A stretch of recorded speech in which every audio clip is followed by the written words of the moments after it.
Okay, so we are here at the 4th Annual Ghost Conference in Oregon City, Oregon, and we're here with June Lundgren, who's been a dear friend of ours as well as a guest on past show. And so, June, is this your first year here at the Ghost Conference? It is. I came as a visitor to last year's, and I thought, what a great idea. Let's do this. So this year I contacted Rocky and said, I really would be interested in being a vendor. He says, great, let's do it. Awesome. And so you're also going to be on a panel today, which is the psychic panel. I'm going to be doing that, and people will be asking questions, and we'll be responding to them. Awesome. So not only are you a psychic medium, you've got a whole slew of titles under your name, and so among that is an author. And so tell us how many books you've written, and what do we have here on the table right now? I have written actually 4 books, and I have 3 more in the works. The first one's called The Medium's Guide to the Paranormal, and the second one is called Paranormal Encounters, which is a compilation of of short stories of my real life paranormal encounters. I have book 1 and book 2, and I hope to have my latest book, which is called The Dark Side of the Paranormal. I hope to have that out by summer. Awesome. And so on the table we have Paranormal Encounters 1, 2, and A Medium's Guide to the Paranormal. So for those that aren't here at the Ghost Conference this weekend, how can they go about purchasing one of these wonderful books? They can get it either in print or as an ebook on Amazon.com, Kindle, Kobo, Smashwords.com, any of them. You can order either in print or as an ebook. Awesome. So I understand you're a member of an awesome paranormal group here in Portland, and the name of that group is Northwest Paranormal Investigative Team. Oh my gosh, we're in the same group. Oh my gosh, as we're sporting our T-shirts. So, so all right. Well, thank you so much for taking the time out to talk to us, and look forward to the panel today too. Thanks for having me. I'm having a great time. Awesome. Thank you, June. All right. Thank you.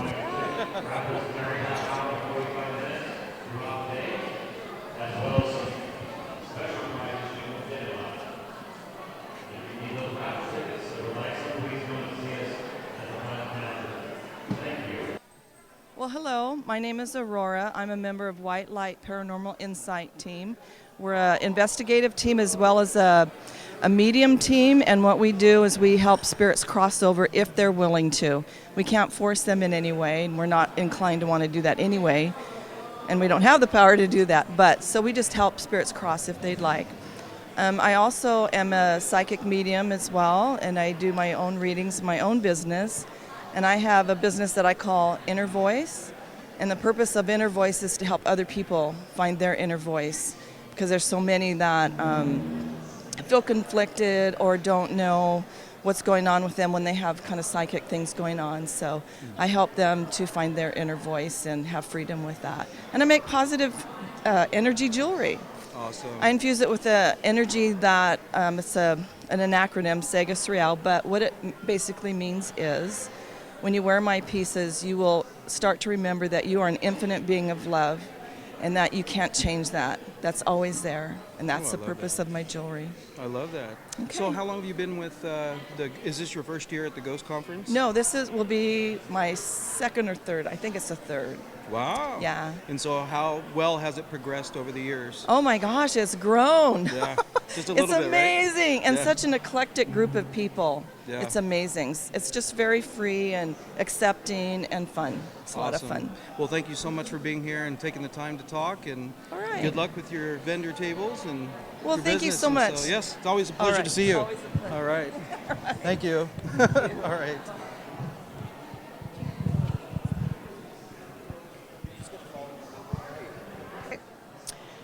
Hi, my name is Nicole Strickland. I'm coming from sunny San Diego, California. I am a paranormal researcher, author, and public speaker. I have been innately intrigued with the paranormal since childhood, and after a profound encounter with the spirit of my grandmother, I catapulted myself into investigating the field. So I've been doing this about 12 years. I am the founder and director of the San Diego Paranormal Research Society, and also the Southern California Area Research Director for the Ghost Research Society, which is headed by Dale Kaczmarek in Chicago.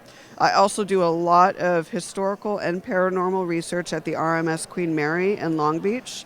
I've probably done about 50 plus investigations on the liner. I'm also an author, having published 2 books, one on the RMS Queen Mary, and I have another book coming out, or my 3rd book, about the Queen Mary as well.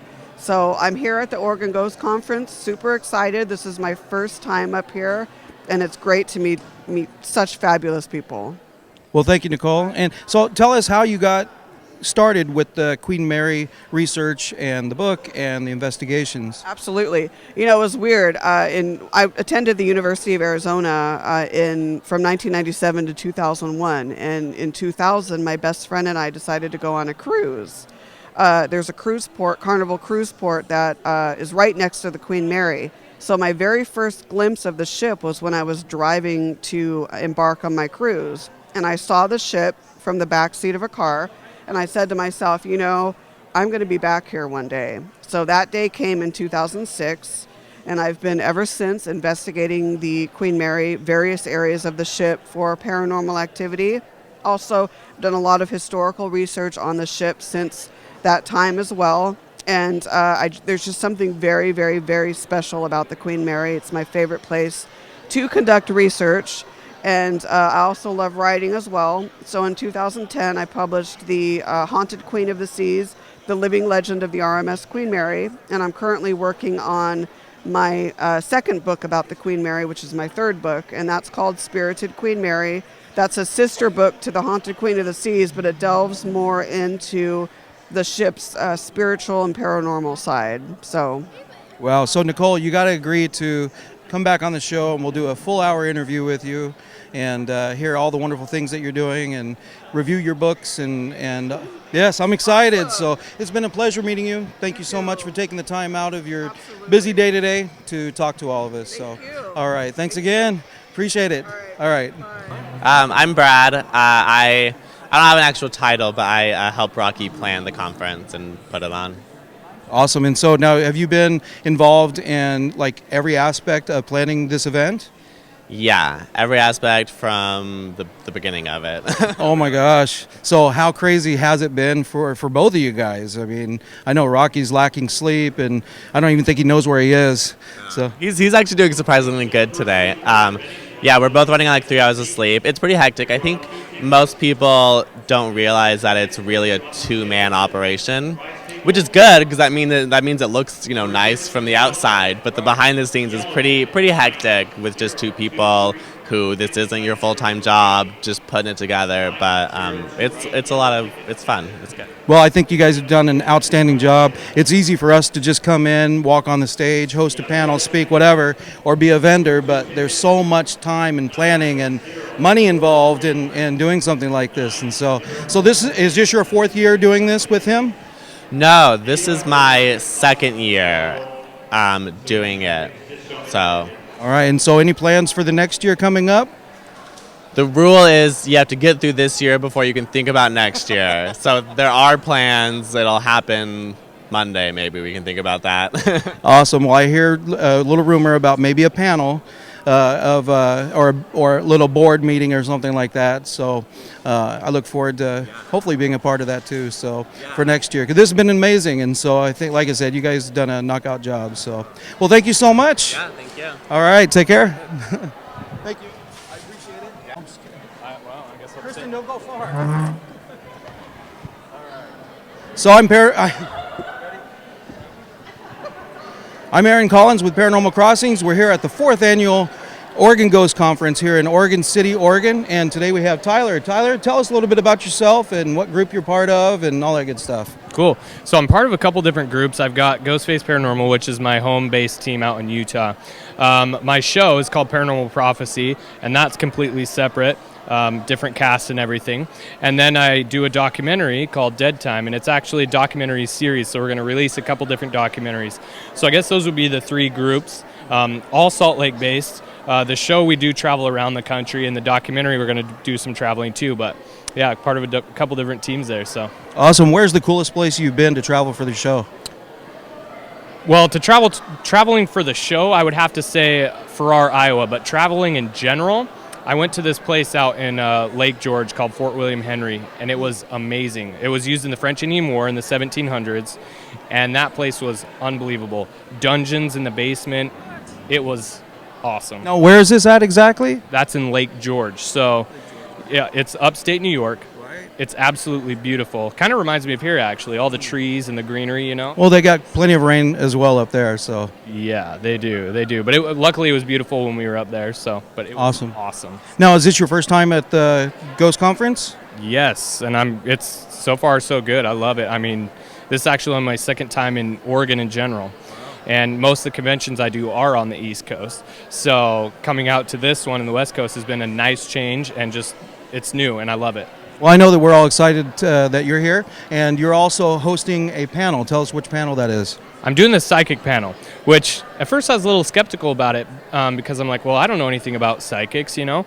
But then I started thinking about it. I'm like, this is a good opportunity for me to find out more and to provide, hopefully, the audience with answers that they may have, too. So I'm excited about it. That's awesome. Well, I'm excited to see you today do the panel, and I'm just excited to be here and seeing all the vendors, and I appreciate you taking the time to show us a little more of your groups and all the things that you're doing. So, you mind if we get a couple of shots? Go right ahead. All right. Thanks, man. Appreciate it. Pleasure, man. All right. Thank you.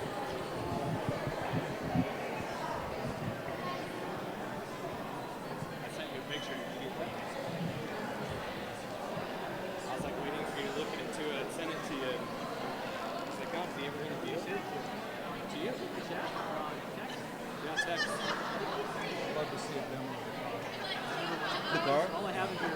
Hey, can you guys do a demo of the car? Yeah, absolutely. Awesome. Have you seen it before? It is, and Okay. how it works, and what you do with it. Well, do you want to set it on the ground and we can drive it around for you? Definitely. Here, you want to come? Is this on, ready to go? It is. Okay, cool. So this is the PRV is what we call it, and it stands for Paranormal Reconnaissance Vehicle. And basically what it is it's a remote controlled vehicle, obviously, and the tablet here is what controls it. The tablet also is the monitor for the vehicle. Now down here, this little light is actually infrared. And so what we do with it is we do remote investigating. We send this into other rooms where we can see what's going on in there through the tablet, and we can also do EVP work through this as well. So it's kind of a non-threatening way to investigate, because if you think about it, if you're a spirit or whatever you are on the other side, it may be intimidating to have all these people coming through. So this seems a little less intimidating. Maybe they're more open to communication if we send in something like this in a non-threatening manner. Give it a whirl.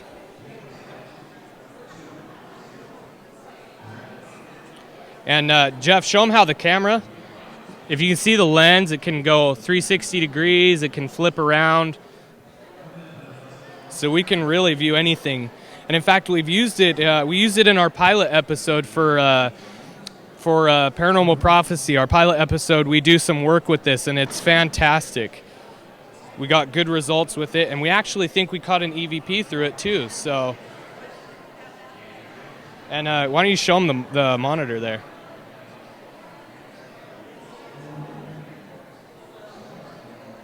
It's pretty nifty. Yeah. So, as you can see, yeah.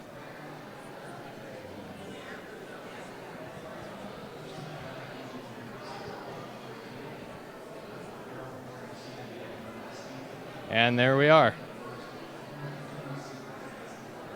So it's a good piece of equipment to use. We're all about using new and innovative things on investigations. We're all trying to find out new ways to communicate with those who've passed on. So this is a great tool to use, and we didn't patent or design it, but we kind of incorporated it into the paranormal. So, yeah.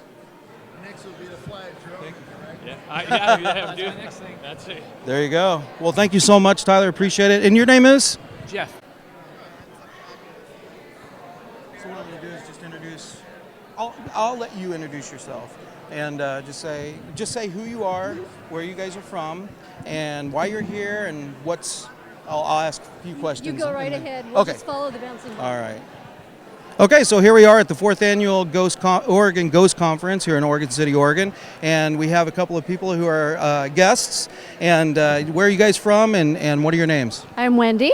I'm Heather. I'm sorry, what was your name? Heather. It's what? Heather. Okay, sorry, just giving you a bad time. So Wendy and Heather, and you guys are from? Estacada. Estacada, okay. And have you been to the Oregon Ghost Conference before? Nope, this is the first time. So what brought you sisters out here in the first place? Aw, that's so cool. Thank you. I believe my whole life. Had a lot of experiences, and so it was really cool to come to something like this. And it's my birthday weekend, and she's appeasing me. Well, happy birthday. And I hear it's going to be your birthday soon, on the 20th? 28th. Okay, well, I was close, sorry. Well, good. So what's been the best part about being here so far? Because you were here last night, too. And I'm assuming you're coming back tomorrow. So are you guys camping out in a cot somewhere in the school here? Nope, we went home. Okay, well, there you go.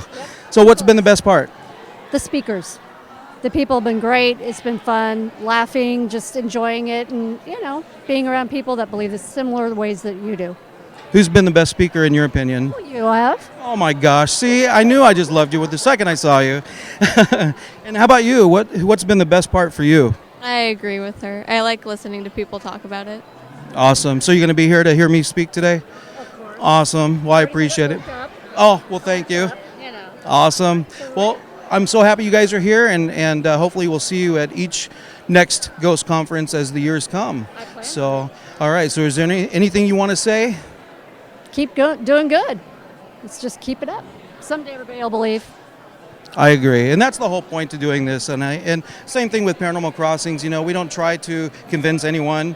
I like to let people, just gather the evidence, listen, and then decide for yourself. And so I don't cram it down anybody's throat. So, I think everybody's had an experience. Some just don't want to admit it. Exactly. And how about you? Yes. Yes. All right. So you're going to come back with your mom? Yeah. Awesome. She has to. She's got the car keys. Oh, designated driver. Oh. Oh, okay. All right. Well, enjoy the rest of your time here, and thank you so much for taking time out to talk to us, and I'll see you for the rest of the day. Yeah, all right. Thanks. you. Appreciate it. Bye. All right. You have fun. We're going down to the car real quick. All right. Let me know when you're ready. And you're ready. Okay, so introduce yourself and who you're a part of, and tell us what you guys do. I'm Jennifer Anderson. I'm with North Oregon Paranormal Investigators. I'm the organizer of the group, and we go to various parts in Oregon and Washington and investigate private residences and public places. Wow, so what's the most haunted location you've ever been to? We were in a private residence in Pendleton, where the gentleman was actually afraid to stay the night in the house, and he's 6'2", 450 pounds. He got picked up on the bed and dropped. He actually answered a disembodied voice while he was asleep, because I went the day before and filmed him. So it was pretty interesting. We had the door rattle and open to the garage while I was in there, and I'm like, I know nobody went by because the camera's right there. So it was Right.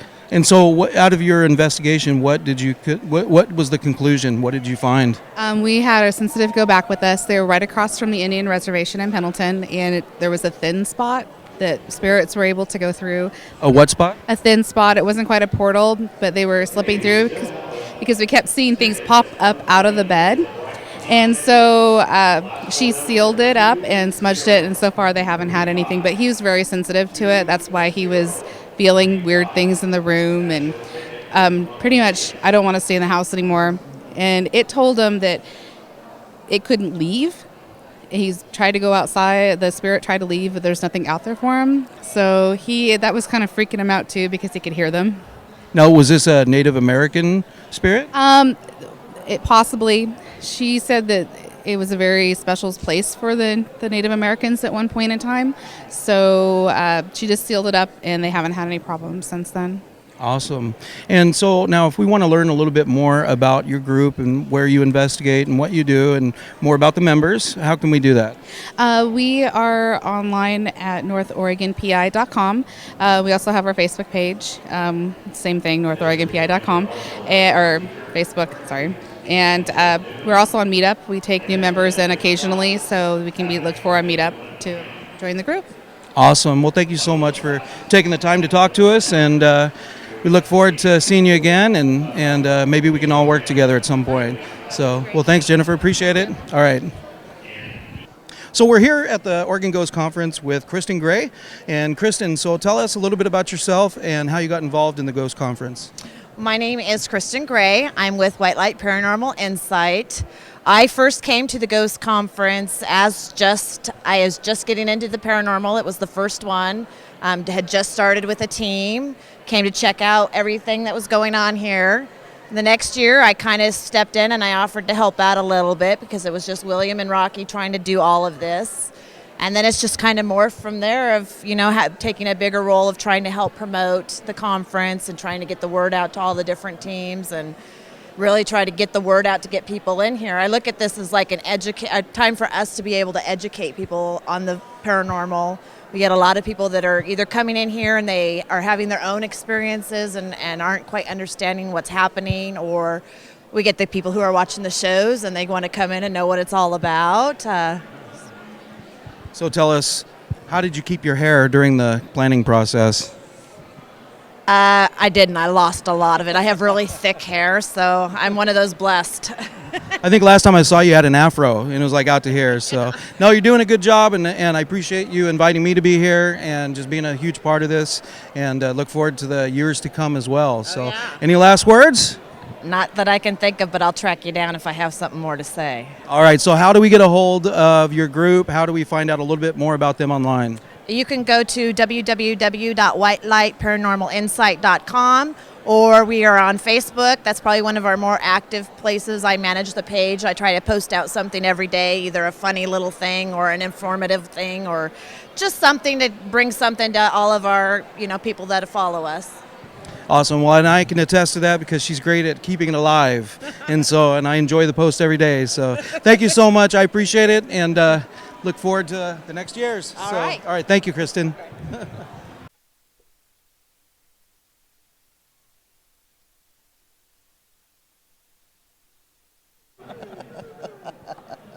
Okay. Okay, so what I'm going to do is just have you introduce yourself and why you're here, who you're affiliated with, and that kind of stuff. And is this your first time at the Ghost Conference? That kind of stuff. So, what's your name?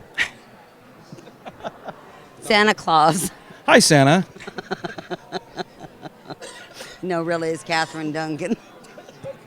Start over. I had to do that. Oh, Lord. Okay. And you are? Catherine Duncan with Trails End Paranormal Society, also a member of the Cascade Geographic Society, and involved in human trafficking.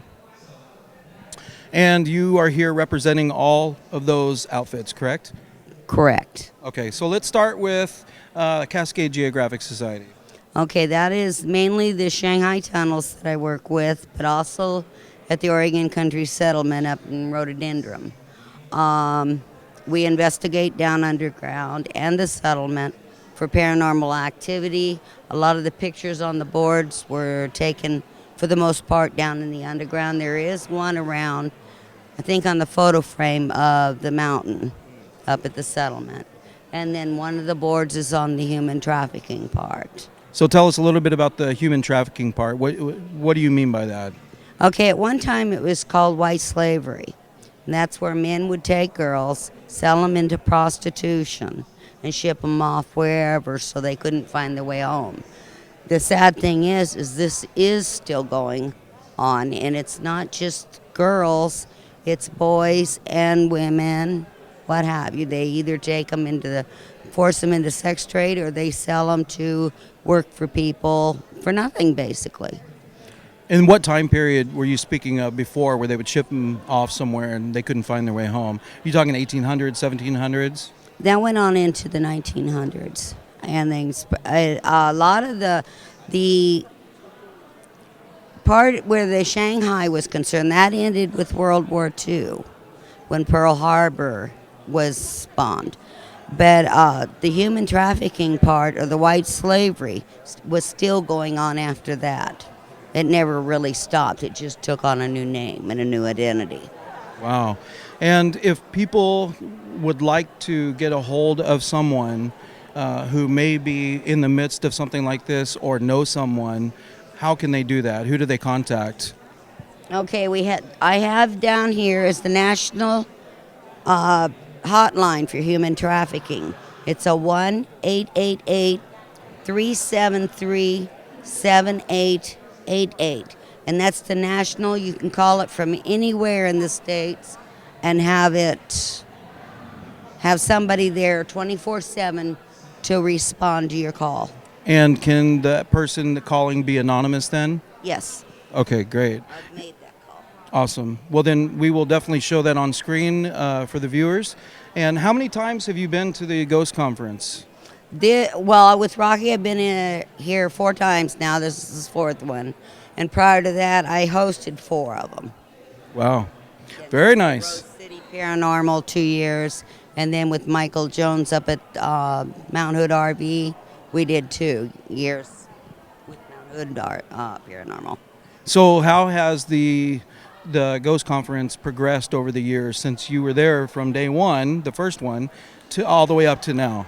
It keeps growing. That's why I had to kind of back off. I couldn't do it anymore on my own. Yeah. To be too much. Right? No, I understand. All right. Well, thank you so much, Catherine. And I look forward to talking to you again soon. And have a good day. Enjoy the rest of the weekend. Okay, thank you. All right. See you later. See you later. Thank you. I appreciate it. Here's this number if you need it. Yes. Let me point the camera at it so I can. I have some with green backing too. We'll just superimpose it under the screen when we're. You want some for at your table? Yes, please. Because I printed a bunch of these. All right. Do you happen to have a little bag I can put it in? I just don't want it to ruin it in my pocket. No, I don't. Okay. That's all right. That's all right. Nah, don't worry about it. I got these laser deals. Oh, okay. No. I'll just take it over there. It's no biggie. Okay. Thank you. Yeah, I was going to say, get a shot of the boards and stuff real quick. I'll be right back. Walk with me. Okay. No one needs to ask you something. Ask him. Oh, There's nothing to get into. Voodoo Donuts is coffee.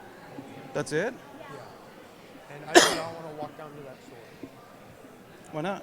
It's all the way down that giant hill to the left and far away. Yeah. Do you think Steve would want to drive? He didn't drive. It's my truck. I know. I mean, he could drive your truck. No. Oh, come on. Because we're doing stuff. Get him something. We're busy, guys. You can have one of my Diet Cokes for now.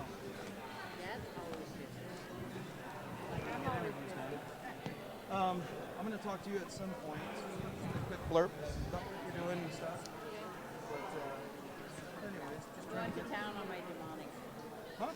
I'm going to town on my demonic. Are you?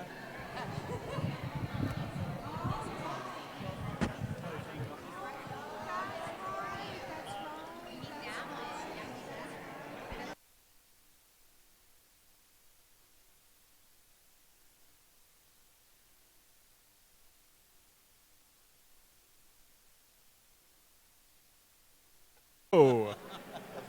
You can do that, yes. I used to love George Carlin. Oh, I love George Carlin. I loved his bit about Indian sergeants. I haven't heard that one. You need intermediate authority between the chiefs and the braves. So they have an Indian sergeant. All right, you Nice. tall guys, you stand by the trees. You fat guys, you stand by the rocks. Welcome to the Jeff Davis Show. Tonight, my guest will be Aaron. Aaron can't breathe.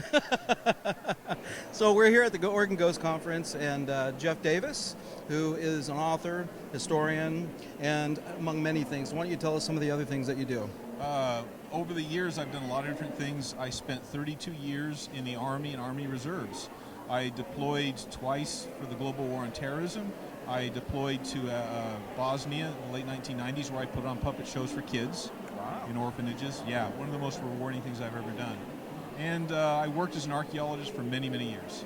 So tell us about the puppet show. What did that entail besides puppets? Puppets. Well, it was actually really great. I inherited this program from the post chaplain, and basically here in America too, various churches and community groups, they will have Muppet-style puppets, and they will have teenagers to young adults putting on puppet shows for younger kids.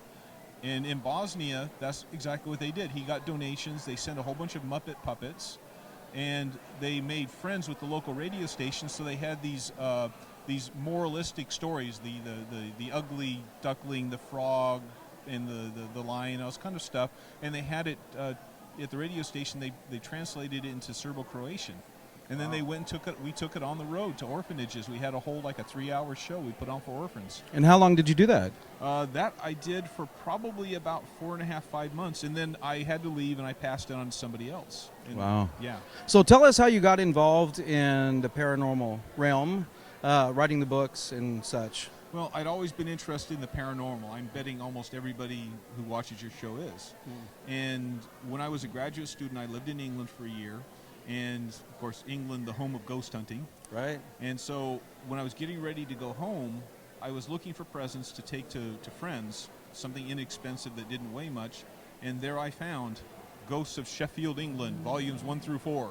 Ah, there you go. And okay. They were all self-published. And I said, you know what? If this middle-aged housewife can do it, so can I. No offense to middle-aged housewives. Strike that. Okay. We need to do a disclaimer at the beginning of the... No, I'm Yeah, just kidding.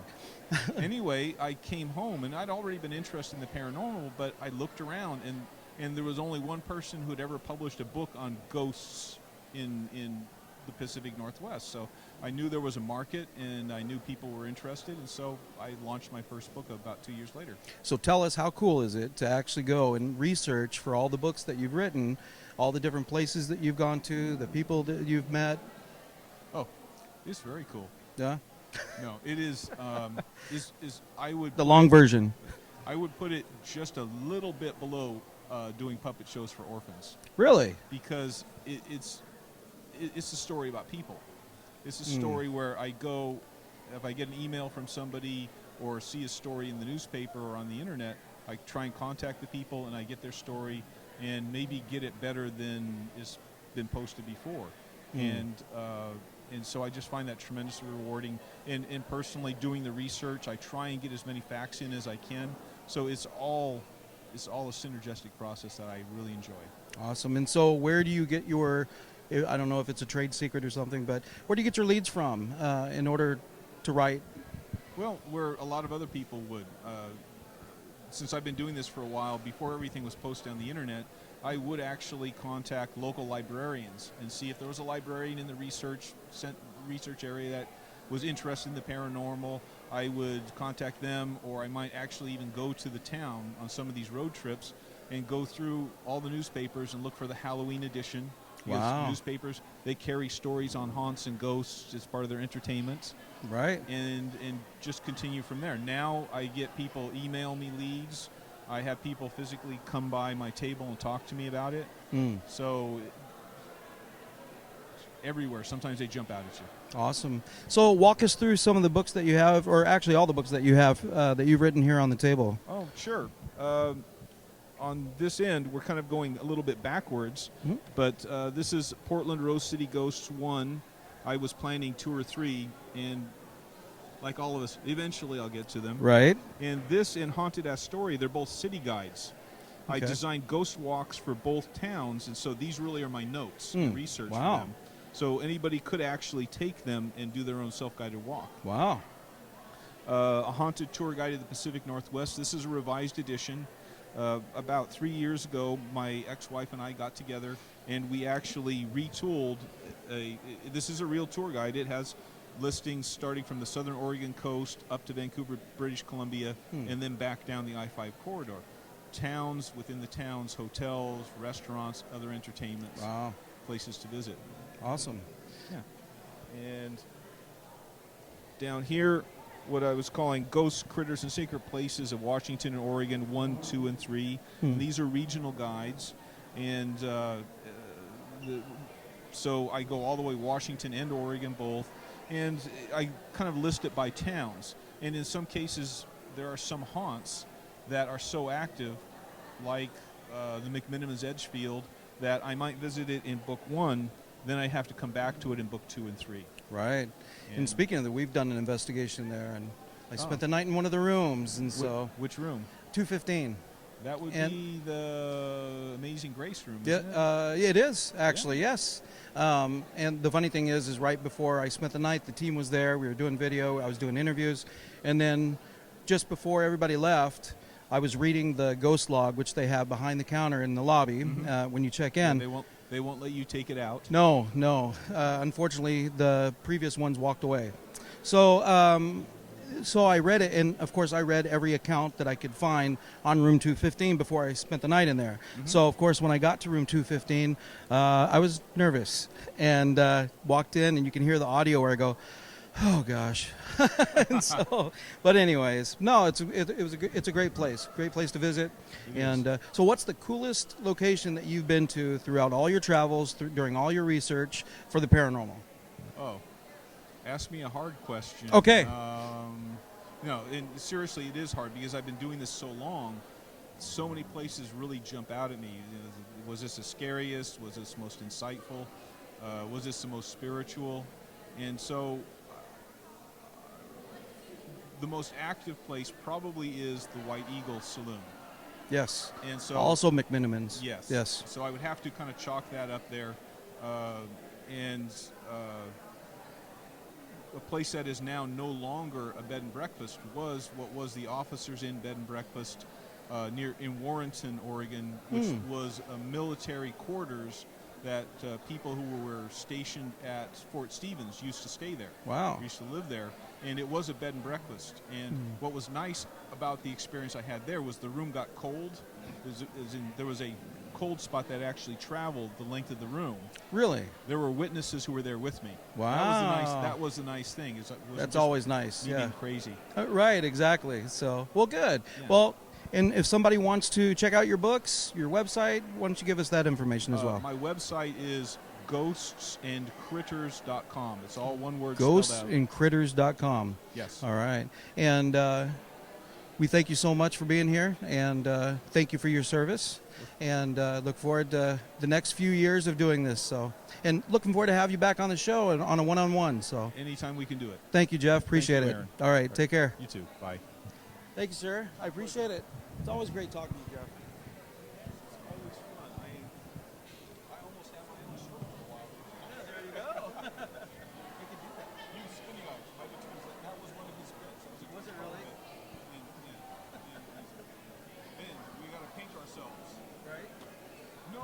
Stuff on your eyelids.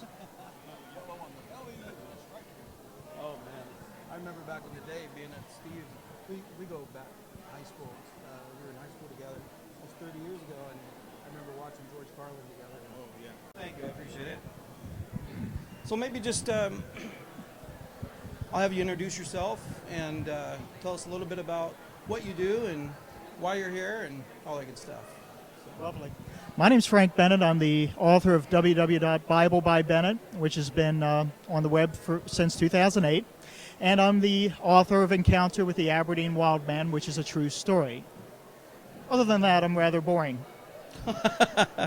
I don't think so. You were on the authors panel last night, which went very well. They had questions to burn, yes, and we did not have enough time to take everybody. No. In fact, you said to me, we need to do another one tomorrow. We should do that again. Yeah, we Yes, really we should. There's just never enough time for anything. But, and Rocky, the way it planned it, had put so many things just compacted within the 3 days. And so, and I know he had to turn other stuff down. So, but who knows? Maybe we can just do a separate one outside or something. So. Okay. All right. So is this your first Ghost Conference? Yes. Yes? Yes. And would you come back next year? Yes. Awesome. Yeah, if the food's good. Well, we had pizza last night. There's voodoo donuts today. So. Well, when I see the word voodoo in front of food, Yeah. Boy, gosh, I don't want to spend my life in a restroom. Right? Oh my God. I think of chicken feet. There's never any entertainment, nothing to read. Yeah, exactly. You know. Terrible.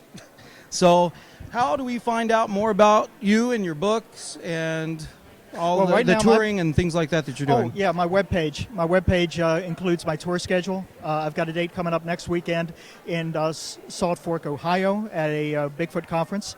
I have Bigfoot conference. Yeah, I do a Bigfoot conference next weekend. Really? Yes. So tell us a little bit about that. What brings you there? Well, that's the 24th annual Bigfoot conference of Ohio. Okay. And they usually draw some pretty good people with lots and lots of juicy questions. And of course, my book deals quite directly and quite extensively with the nature of Sasquatch. Wow. So they're going to find a lot of fodder. Awesome. To chew on. Right. Bring this right back to the Voodoo Donuts again. There you go. All right. So, okay, so the Bigfoot conference. Okay, so after that? Well, after that, I go to Butler, Pennsylvania for the Butler Paranormal Conference. Butler, okay. Butler, Pennsylvania. Very nice. It's located somewhere in the mountains. I'm just having The Shining in the back of my head as I say this. Right.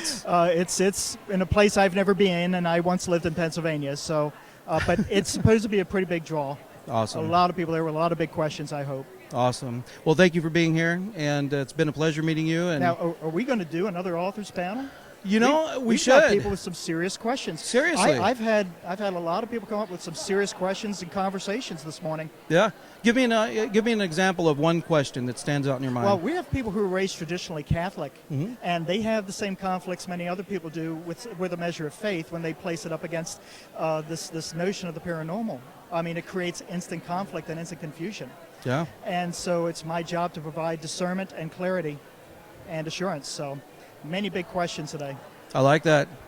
Thank you. It's what I do. I like that very much. So, all right. Well, thank you, sir. Appreciate you being here and taking the time to speak with us. Thank you for being patient with me. Really. Absolutely. I could be a handful sometimes. Yeah, can't we all? Thank you. All right. Thank you so much. Thank you very much. Thank you, everybody, for getting up. What I refer to as in the middle of the night to do this. It's fantastic that everybody came together and that we can have this kind of paranormal unity and sit here and talk with so many people with so many differing opinions. Let's go down the panel and introduce everybody. Sitting next to me is Michael White. You've been interested in the paranormal since age 7 when you had your first paranormal encounter. Paranormal interests include research into hauntings, ESP, PK, OBE experiences, UFOs, and cryptozoology. Also in the military for 21 years, he utilizes his experience with surveillance and data collection in the pursuit of nothing more on the next page. In the pursuit of loose change. A lot easier to find than ghosts. As we move down the panel, Tomas Skorowski's interest in the paranormal began with a Ouija board at age 13. By age 16, mausoleum exploration experiments with electronic voice phenomena recordings became a commonplace after-school activity. Communication the following years with other side via energy circles, Ouija boards, or EVP capture would yield disembodied footsteps, voices, and a counterclockwise creak that circled the top perimeter of a room. So you've spent a lot of time, same thing, ESPs, communication. Okay, fantastic. Next, we've got Jay, which you might recognize him from Sci-Fi's Ghost Mine. I recognize him from my dreams.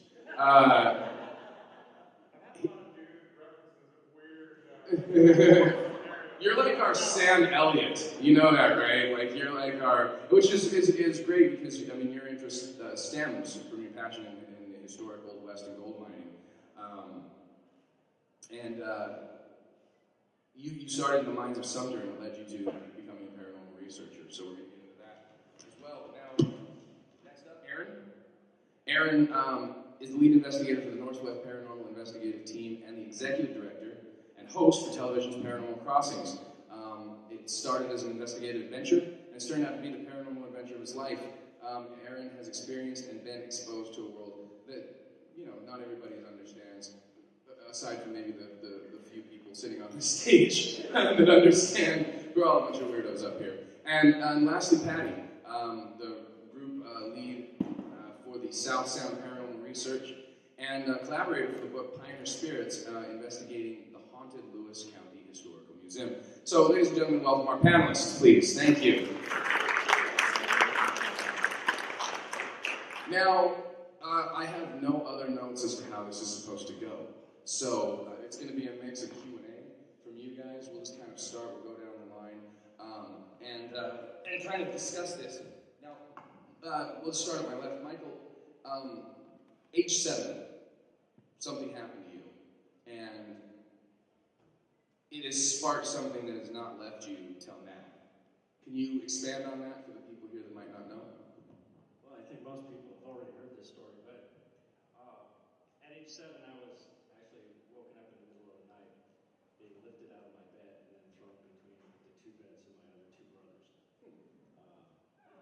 That was a very fearful event where I tried to just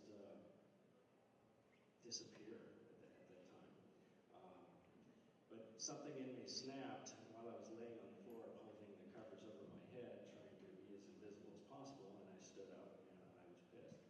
And I think I've approached every paranormal situation where I felt threatened in that manner, and it seems to work for me. But as I've gotten older, I've started looking into other possibilities other than it being a ghost that might have done that, and that's why I do a lot of research into PK and PK manifestation, telekinesis, that type of work. Fascinating. Tomas, did you have something like that? Can you trace it back? In fact, let's just go down the line. Can you trace back to the moment that you went, this is the fork in the road where I stopped being the normal person who doesn't talk about crazy stuff like ghosts, to being a person who's on stage in front of strangers going, this is real, and can you trace back the moment? Oh, there we go. Oh, there you go. Okay. Switch on it. Starting around 13 and up to about 18, we had constant communication through a Ouija board. The spirit named Jess. The entire name is very long and it's Polish. At the very end,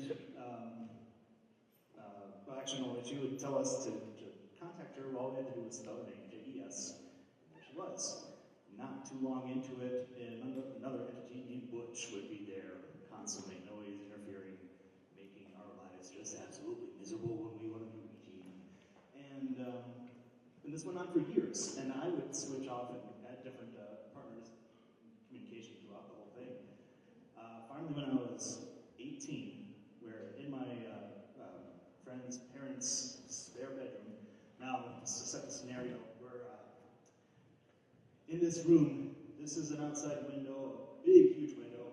This whole corner is basically a window overlooking the backyard. Over here is a nice 1980s projection screen television, and over here, a giant bookcase full of dolls, porcelain-headed dolls. Okay, first of all, you should never own a bookcase full of dolls. That's your first. You were in a house with a Ouija board and a bookcase full of dolls. This is the room that This is where you grew up? This is my friend's house. Oh, this is your friend's house? I wouldn't be friends with that person. That's enough. Was it next to the giant clown statue that he kept in there? Horrifying. So, Butch is there, and he's just pissing us off, and we're telling him over and over, we're going to say goodbye. We're finally done with this. And instantly the flash goes, no. Okay, well, yes, actually, we're going to have to say goodbye to you. No. Okay, so we look at each other and say, yep, we're going to have to actually do this. Go to goodbye. The second that we do that, starting with that, between the windows and the ceiling creaks. I love how you're seeing this in your head. All the way up. You see it too. Yeah. All the way around. And the creek stops at the point that it started. Wow. It just kind of slowed all the way around. Yeah, that was the point. It was right then. Wow, that's amazing. Did anything come of that creek? I mean, was his house from then on active? Did something manifest? Or was it just, that was the moment it presented itself to you, and from then on out you were just searching? To us, it felt like it was leaving. It felt like it was leaving? Yes. It felt like an exit. But we never really went back. Of course you should never, even if you lived there, you should never go back to the house with a bookcase full of dolls. I agree. Jay, now, like I said, you're kind of like our Sam Elliott. When you look at paranormal investigators, a lot of us tend to look the same. You are a manly man's man. Like, do you find it? Do you find that? What was your experience? I mean, obviously you spent time in mines. You spent time in the historical West, which is notorious for its residual energies, its active hauntings. Did you experience something, or was it your fascination in the history that got you to where you are? Well, it's a little bit of both. First of all, can I say, why would you do a Ouija board with your back turned to the dolls? You need to keep your eye on room placement in that story was very important. It was a little bit of both, and very much like Tomas, my very first experience. Well, first of all, Poltergeist came out, and I was like, oh, I got to do this for a living, with all the equipment and finding proof. But then I realized a lot of science. I don't want to do that, but screw that. No, I'm not a manly man. I'm a computer nerd. So, and that was one of the big challenges of going to the show, was to find out if I could actually be a miner. Could I pull my own weight? Could I man up and do this? With a mustache like that, you're damn right. Yeah. And before I went mining, it's actually funny because I had the mustache that I was actually growing out just for the hell of it. And then you get up there and go mining, and you're like, hey, that's kind of cool. I'm like a little cowboy now. I'm into mining. And then once you've got it, it's on camera, you're like, well, you got to keep that now. But now I don't want to get rid of it. But no, like Tomas, I had a very similar experience at age 13. I was invited over to a friend's house. They were doing a Ouija board session, and there was a whole group of kids. And my first thought was, you know what, this is a joke. Give me a break. This isn't going to work. This is stupid. But all my friends were going, so I was like, yeah, let's do this. So we went over, and there was a big room of people, and there were probably 6, 7 people with their hands on the planchette while we're playing this. And it's moving, and we played it for probably a good 45 minutes to an hour. And the whole time I'm thinking someone's moving it. Even aware that I possibly could be moving it myself unintentionally. But we started getting kind of snarky with this thing, with this gentleman we were talking to. English was very broken. And finally someone asked me a question that went to why you ask? I'm like, what the hell does why you ask mean? And some kid said, why you ask? And it went to yes. And this kid said, well, excuse my language, fuck you, why you ask? Well, this planchette started to move in a circle, and it started to go around and around, and it started going faster and faster. And now I'm thinking, dude, this is weird. And I'm watching. That's when you thought it was weird? That's when I got 45 minutes of movement out of Desert. But it kept going faster and faster, and all of a sudden it went straight up and straight off the board. Now, the second the planchette left the board, the light behind us, the light in the hallway, and the light in the kitchen blew their circuit. And the energy, the adrenaline rush that ran through you, it was just total fear. It scared the crap. We all screamed, and the next day I went and bought a Ouija board. So that's where it's, and we did carry this on for a number of years, where we kept contacting the same people. We always had a nice little person and a really angry person. It was kind of fun to go back and forth. But I had my experiences. I read a lot of real life ghost stories. I was really fascinated, but it wasn't until the show that I realized, oh my God, I thought everybody grew out of this. No. So I realized I could get back into this scientifically and with an open mind and still do things like pay taxes and have children and be responsible. So. I know, right? It's one of those things where it's like being a comedian, and people go, "What do you do?" And you go, "I'm a paranormal researcher," and they go, "Yeah, but what do you do for money?" You know what I mean? So yeah, that's a good statement. I think it's awesome. Now, let's keep moving down the line. We've got Aaron. We have a series of stories involving Ouija boards. Is that where yours began too? No, but it involves kids spending the night at other kids' rooms and dolls. Oh, good. So I was 10 years old playing with Barbie dolls in a Ouija board. That's the scariest thing we've ever heard. And so Jay and I were hanging. Okay, so I was 10 years old, spent the night at a friend's house, no joke. Got up during the night to have to use the restroom, make my way to the restroom in the dark, feeling my way around, because nobody uses nightlights in that house like my mom does. My God, it's like the New York Stadium. It's like, so I'm bumping in every day, let's go to the bathroom, get ready to leave, get ready to turn off the light, shut the door, or open the door, turn off the light, And just as I was about to turn the light off, a woman walked past me. And the only way I can describe her is she had no face. She had skin pulled over her skull. She had long dark hair, long dark robe. And I could still feel the air from her when she walked past me. So I, of course, took off running, ran back to my friend's room, leaped in the air to jump into the bed, and all of a sudden, his dog had jumped in the bed while I was in the bathroom. So I went back to the bathroom, not leaving the bed. So that's really what sparked my interest in the paranormal, and I'd always searched and wanted to know what was that. So Yeah, that'd do it. That is truly horrifying to picture in my mind. And you were how old? 10. Wow. Patty. So, mine started at age 5, living in Kaiserslautern, Germany. Woke up one night to 5 people standing around my bed. I had a single room. My sister, who's 5 years older, was in the bed about 3 feet away from me in her little twin bed. I'm on this side. They were standing around, and I don't know if you people are familiar with, in Italy, they used to have the long masks, right? The death masks. I had never seen those before, because again, I was 5 years old. And I remember pulling the covers up and thinking in my head, go away, go away, go away, and pull the covers down, and there they were. Did it a second time, they were gone. And I thought, oh, my sister had to have seen this, or, because I was saying it. She's out. Next morning, I get ready for school, and my mom goes, how did you sleep last night? And I said, there were people around my bed, Mom. And she goes, I was wondering when you were going to see them. Later on in life, found out my mother had seen ghosts for many years in her life, growing up in Poland. And so it dates back. But I was a kid in school, like, who among you, every ghost book, every Bigfoot book, every UFO book, every Loch Ness Monster book, in the library, and you checked them out several times during the year, because that was all it was. What was that one? Charity of the Gods. That was it. Stranger Than Science. That was the other one. So that was my introductions to the paranormal. I think that's very fascinating that,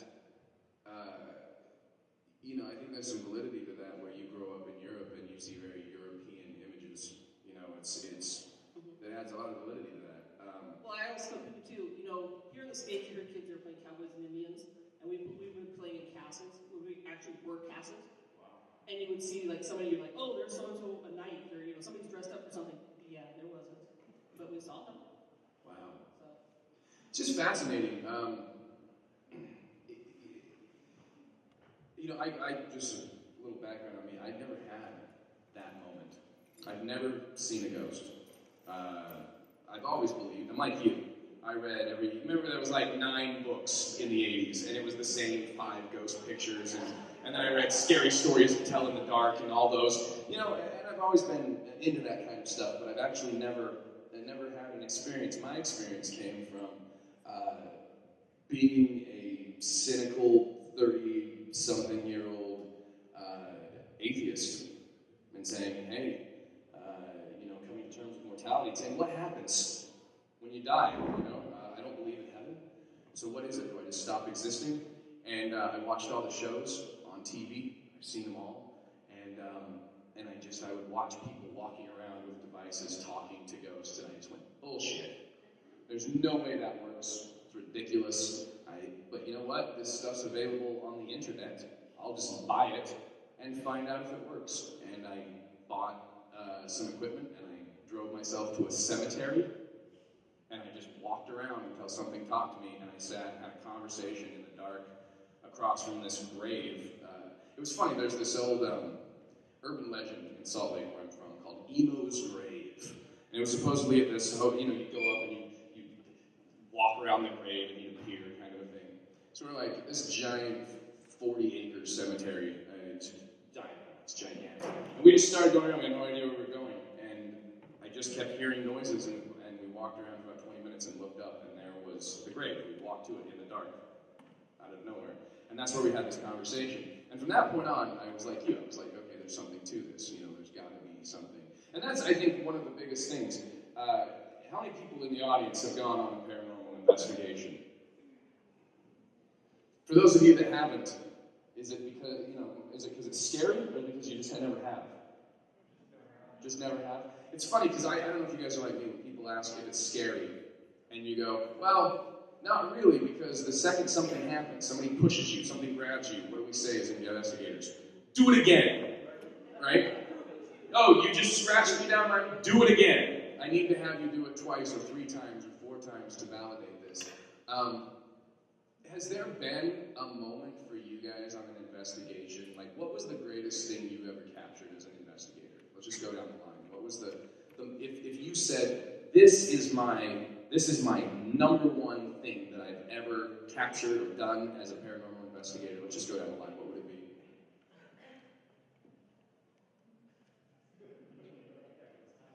Yeah, really. There's just so much.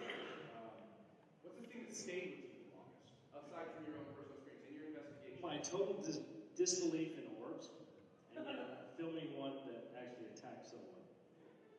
And I thought that was, that was probably the most interesting moment. I mean, I've had, I've actually photographed full-body apparitions, shadow people, watching an orb fly through a space and going, oh great, another piece of dust, another bug. And all of a sudden, as soon as it gets to the guy that was on camera, just, man, somebody just punched me in the back. I was like, oh, all right. The scientist and you went, okay, X plus Y equals. Most likely it's coincidence. Right. Man, that was a great piece of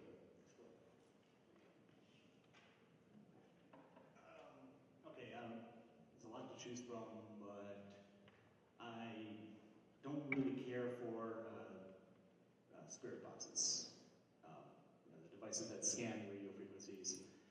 And I really never thought much of them because, you get a one-word, maybe a two-syllable comment, and it's like, oh, well, are you happy to be dead? No. And so we asked, I asked, what year is it? 2013, 2013, 2013. 3 times. 3 times. The second, again, it's faded, it faded away. So the third time's really inaudible. Yeah. It was there. That's fascinating. It was 2013. And it was 2013. So he was actually correct. Okay, cool. That's amazing. Jay? It's difficult. Technically, I've only been investigating now for 2.5 years since the show, and I'm learning it's a lot like fishing, where most of the time, and that's why I tend to I'd be so fascinated with history because I always have something to walk away with as I'm researching history.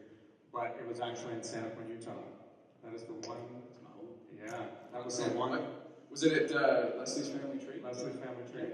And, I've been to some of the most amazingly scary-looking places, mines underground and old abandoned homesteads and Tombstone and Virginia City, all these amazing places where everybody goes, oh, wait till you get there, you're gonna crap yourself, it's so haunted.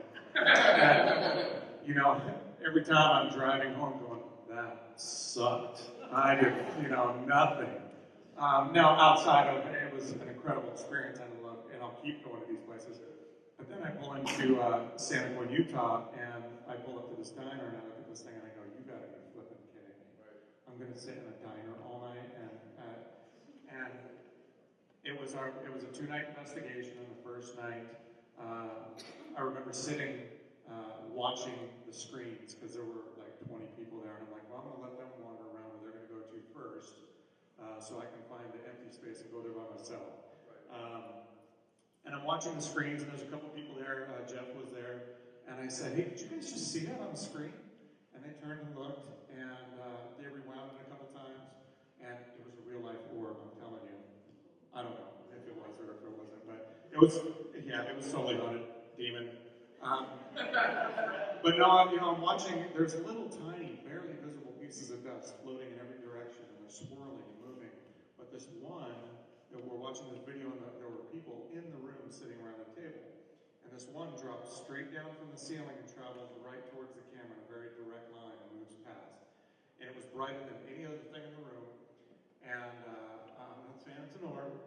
It could have been a big-ass piece of dust. It wasn't a bug. It was moving too slow. It was a very streamlined movement, straight, while everything else was swirling. And then all of a sudden, one of the people in the room points up to where it just moved, and they followed their finger along. And so after a few minutes, I went in there and I said, and I was thinking maybe there was a light from a car passing by coming through a window and it formed a light on the wall. And I went in and I said, you just pointed up at the ceiling area. What did you see? And they said, oh, I just saw a shadow move along. And I thought that was weird to see a shadow, and yet what I saw was something reflecting light. So, and I was shocked. I was like, that was weird. I'd never seen anything like that before. But we kept having people come out and say, there was a noise in the ceiling. There was a noise in the ceiling. It's a one-story diner. And for those that aren't familiar with this place, it was actually on an episode of Dead Files. And of course, if TV shows go there, you know it's haunted. Let's have T-shirts and things like that. And I said, oh wow, something in the ceiling, that's really cool. Didn't think much of it. And later on, someone came back. I'm sitting in the basement, by the way, for an hour in the dark by myself. Probably. And it's a weird basement down there, Yeah, for sure. It's creepy. And the reason I went down there is because that is the creepiest spot of the whole place, is in the basement. It was stories that go around about this place, and after an hour, I'm like, you know what, screw this basement. I'm out of here. I'm probably going to get some sort of weird mold illness. And someone came down, oh my God, we heard the noise in the ceiling again. And I went, okay, oh wow, that's really cool. But again, not thinking much of it. So I go up into the room, and I'm sitting there with probably about, I don't know, 7 to 9 people in the room. Maybe less. And I back myself way up into the corner of the room, back where I saw that scary demon orb come from the ceiling. And I'm sitting back there and I'm listening to everybody in the room. Move a chair, make the fan move, say something, bang on a wall, do this, do that. And probably after about 15 minutes, I went, okay, this is getting out of control. And I just said, listen, if there's anybody here, the reason we're here is because we're trying to find out if it's possible to communicate with those who have died and moved on. It gives people hope to believe that there's something greater after this life and that we can still communicate with our loved ones, blah, blah, blah.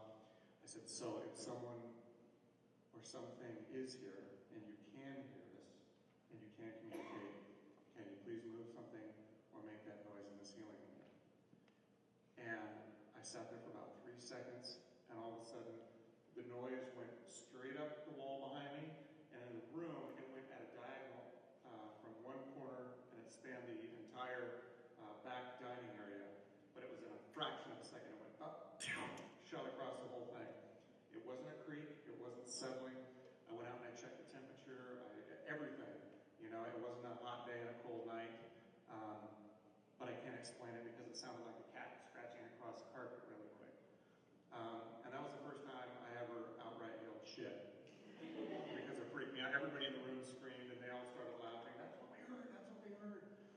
But what's interesting, and then they had the K2 session, which was completely amazing.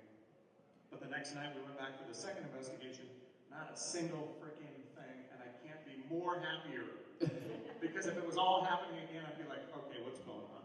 You know, Break this place. And Jay brings up a very interesting point, because I've been to Leslie's family tree. Now, I listened to all the stories, and we spent 5 or 6 hours there. Not a peep. Yeah. And I think it's a very fascinating thing. I think a lot of people, especially people who've never been on investigations, you think, oh, well, this place is haunted, meaning I walk in and ghost. Whereas, you know, you can go to a place that, you know, we were hearing all the stories. You know, my mom turned around and saw a full-formed Indian. You heard that story at Leslie's family tree? Her mom, I don't know. You know, she turned around in the kitchen and she saw a full-fledged headdress Indian standing in the kitchen, and he disappeared. And I went right on. And in the back of my head, I'm like, great, I'm going to see an Indian. And then I got there, and I mean, my wife spent 45 minutes in that basement because there was a girl there who said she could see a guy in the corner with a hood that was there. And she's like, he's right there. And my wife just walks down there by herself. She's like, if you're here, then come on, let's go. Let's do this. She's just in the corner, like, is he right here? Am I standing inside him right now? Is that? And nothing. I mean, we didn't get anything on that. But not to say that that place isn't active. It's just to say that it comes in these moments. You know, you're not home all the time, right? I don't think they are either. Yeah, and it was odd because it was the first investigation where I had 3 separate instances of things happening that I absolutely couldn't really figure it out. It could have all been circumstance and by chance, right in the moment to ask the question, the building actually twisted. I don't know. Which happens. When you have 3 separate instances go on and you kind of are scratching your head, again, I'm not saying it's haunted, most likely a demon, but I'm not going to say that. You just don't know. That's why we do this. The more you can gather information and maybe not all in the same evening or a month, but over time, if you can get repeatable events that are unexplained, that's what leads you to ask more questions and dive deeper into the possibility that maybe this place is home. And I think that it's such a fascinating thing too, because not only did you capture, you had 3 instances, but you had 3 instances of different types of activity, which is another thing that's so fascinating to me that, it's like, why does this guy grab me? Why does this guy talk? Why does this guy be seen? Why does this guy ball light? Why does this guy, what are the rules? That's what's so fascinating about the paranormal, is that it's hard to be a paranormal expert, because an expert is somebody who can go, and ghost! And now if I do these 3 things, then I get a ghost. And that's what I think it's amazing, but it's also so frustrating, is that we go, okay, well, why can't you do that again? Why can't you do that on command? Why can't I get that to replicate itself? And I also think it's fascinating, and I'm just gonna kind of go off on a side tangent here. You through your camera, you saw a ball of light. Somebody else saw a shadow.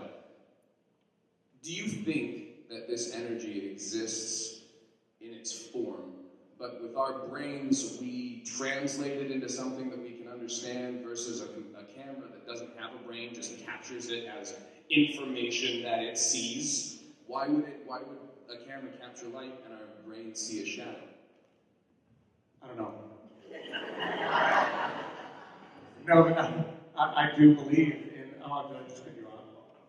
I was just going to say, I do think, obviously, we should all know this, we're investigators. No, I do believe that things can present themselves in different fashion to different people. And someone was speaking yesterday, I'm not sure if it was you, but talking about audibly, can something be recorded where it sounds one way to one person, and someone else hears something completely different, but it's the same recording. You're not hearing something in real time, it's a recording. So I do believe things can be presented differently to different people. But yeah, I want the on-command, damn it. Right. Don't we all? All of our black shirts look white on screen. And so that's an interesting point. I hadn't occurred to me. You're right. I'm wondering if that's, you guys, you're sitting in the dark when they see a shadow, and all they really see is just more absence of light, and no other way for the brain to interpret that, because it's existing in spectrums they can't see. But yet, for some reason, there is something that they could actually differentiate visually. Again, I'm not saying it's an orb, but for it to appear white on camera means it was reflecting the infrared light. So there was some sort of mass, even if it was a piece of dust. We just don't know. It's one of those things it's so hard to reproduce. And I'm with you on orbs. To me, I'm the same way. I always look for depth of frame, but it's always hard to say. But there are some of those where you can see it. It started here, and it moved to here, and if it's dust, then I have to be it's this big, and it's got to. It started back in the back of the room. But it's hard, right? But that validates it when you have somebody see what you're seeing, and you're not influencing it. And you know what? And that's the biggest part of what I think we all do, is that you can't do this without being a complete skeptic at the same time, because otherwise everything's a ghost. What's that creak? What's that noise? It's cold in here.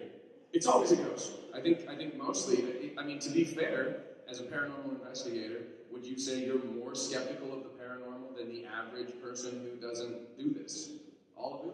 I definitely, and me in my own home as well. We've had things in the past happen in our home, and everybody, my wife and kids, are saying, "Oh my gosh, this flew across the room," or there's all these footsteps, and there's nobody home but me, and blah blah blah. And I'm like, okay, well, it was a bird. Yeah, right. There was a bird walking across our floor, clearly. Right. Now, let's see.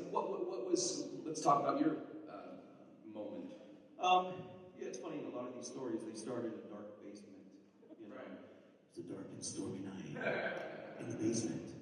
But I was doing an investigation in a basement at a residential home, at a home in North Portland. And while down there, and those of you who heard me speak yesterday, you'll hear this again. Lucky you. So I was down there with my team, and we had had a camera that was focused on, we weren't doing television or anything at that time, it was just our handheld cameras. And we had a psychic medium that was part of my team at the time. And she, all of a sudden on camera, she goes, oh, I feel like I'm choking. And no, it wasn't me. But later on in reviewing the footage, you could see an orb. And it just flies right up to her throat. And then as it disappears, out of nowhere, she just starts going like this and then talks about being choked. And that was pretty freaky. I mean, to know that something was down there with us and possibly choking, our psychic medium, I mean, that was crazy. But the other thing happened on filming Paranormal Crossings, which, as you know, it's not an investigative show, it's a talk show. So we're doing kind of like what we like to do on Paranormal Crossings, talk about stories. And June Lundgren, who's here, psychic medium, great friend, she was talking about Michael the Archangel and how he is everywhere with her to protect and all these things. And I said, well, I'm on camera, and I said, well, is he here with you now? Kind of half being a smart ass and half being serious, right? And she says, yeah, actually he's up on the ladder. So, and he's waving. I'm like, okay. So I had the cameras, turn around, look at the camera, look at the ladder, thinking, oh, I'm going to get something on video later. No, didn't get anything on video later. But what did happen was, all of a sudden, she says, I can bring him here behind us. He can stand behind us. And my wife, who was co-hosting with me, she said, I got to say something. She said, for about 4 seconds, there was a break in the air, as the air had been flowing on her the entire time during this interview. And then for 4 seconds, there was a block. And right when that happened, right after she said that, on the show, not at the time we were taping, but after, in reviewing and watching the show, you could hear this screech, this scream. He was like, ah! And it was, it threw me off the couch at 1:20 in the morning when I was reviewing it the first time. I was like, holy crap, what is that? And I can't tell you, for me, what that was. It wasn't planned. And if you watch it, you can see there was no reaction by us, my wife and I, or June at the time, because we didn't hear anything. And June's interpretation was that when Michael is present, spirits come, they're drawn to him, they want to cross over or whatever. Well, so are demons. They are ready to battle. And he, at that moment, took his wing behind us, apparently, and scooped this demon up and casted him back down, and that's what the scream was. Now, whether that's what it was, I can't tell you that, but it was just unbelievable. And that's probably the most, it was the creepiest thing I've ever, it wasn't planned, I wasn't doing an investigation, we were just kicking back talking like now, so it was crazy. Wow. Sounds like the movie Constantine happened in the back there. Patty. Okay, so we talk about scary moments, and that's, what's your scariest moment? We tend to not get frightened during investigations, but that's not to say if somebody makes a loud noise behind you, it's going to startle. Okay? Right, and I think there's a difference between startled and scared, clearly, right? So, one story I have, and I usually don't tell a story, but funny thing that happened. We're in an area called Roy, Washington. It's very rural. We're using a ghost box. And it's myself holding the box, or not holding the box, but standing next to it.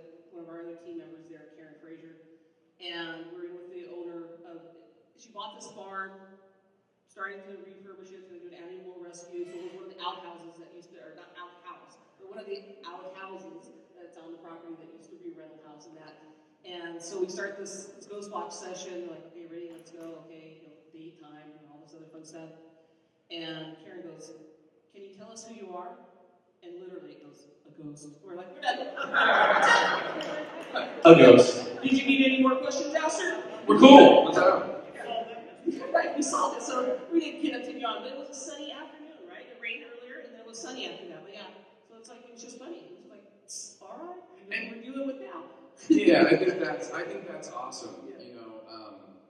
As a comedian, my whole gig is that I stand and my job is to stand on the stage in the dark and connect with people I can't see. So I always try to get very, I try to connect. I mean, we all try to do that, I think. And we've had some very interesting stuff as well. I started my own series, my own internet show that when I would tour, I found that everywhere I went seemed to have its own ghost story. So I would go to places and they'd be like, oh, this theater's haunted, or the bar down the street. So I'd always take my stuff and it turned into in my head, I went, that's a good idea. And I turned it into a series, and we captured some really incredible stuff throughout the series. And we were at a sushi restaurant, of all places.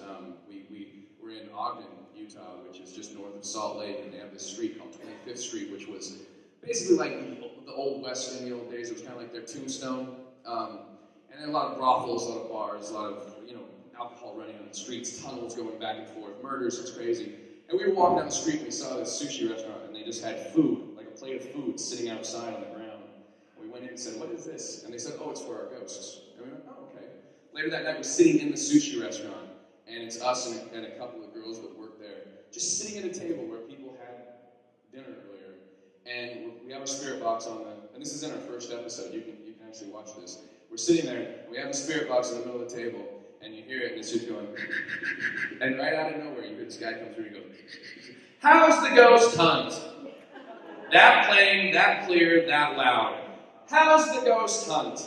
And I went, "What the hell?" Because to me, I went, okay, so is this guy being a dick? Like, is he like, "How's the ghost hunt? We're over here," Or was he like legitimately going, "How's it going?" And if that's the case, what do you think you are? And if that's the case, what do you think I am? And it starts your brain just turning and crazy, But we've had that because we get those little people joking with us. Like we were in a bar and we got the word beer that came through the spirit box. And we said, "Oh, okay, do you want a beer?" And it says, "Please." And we went, "Okay, what's your favorite kind of beer?" Without skipping a beat, it goes, "Cold." And I was like, what?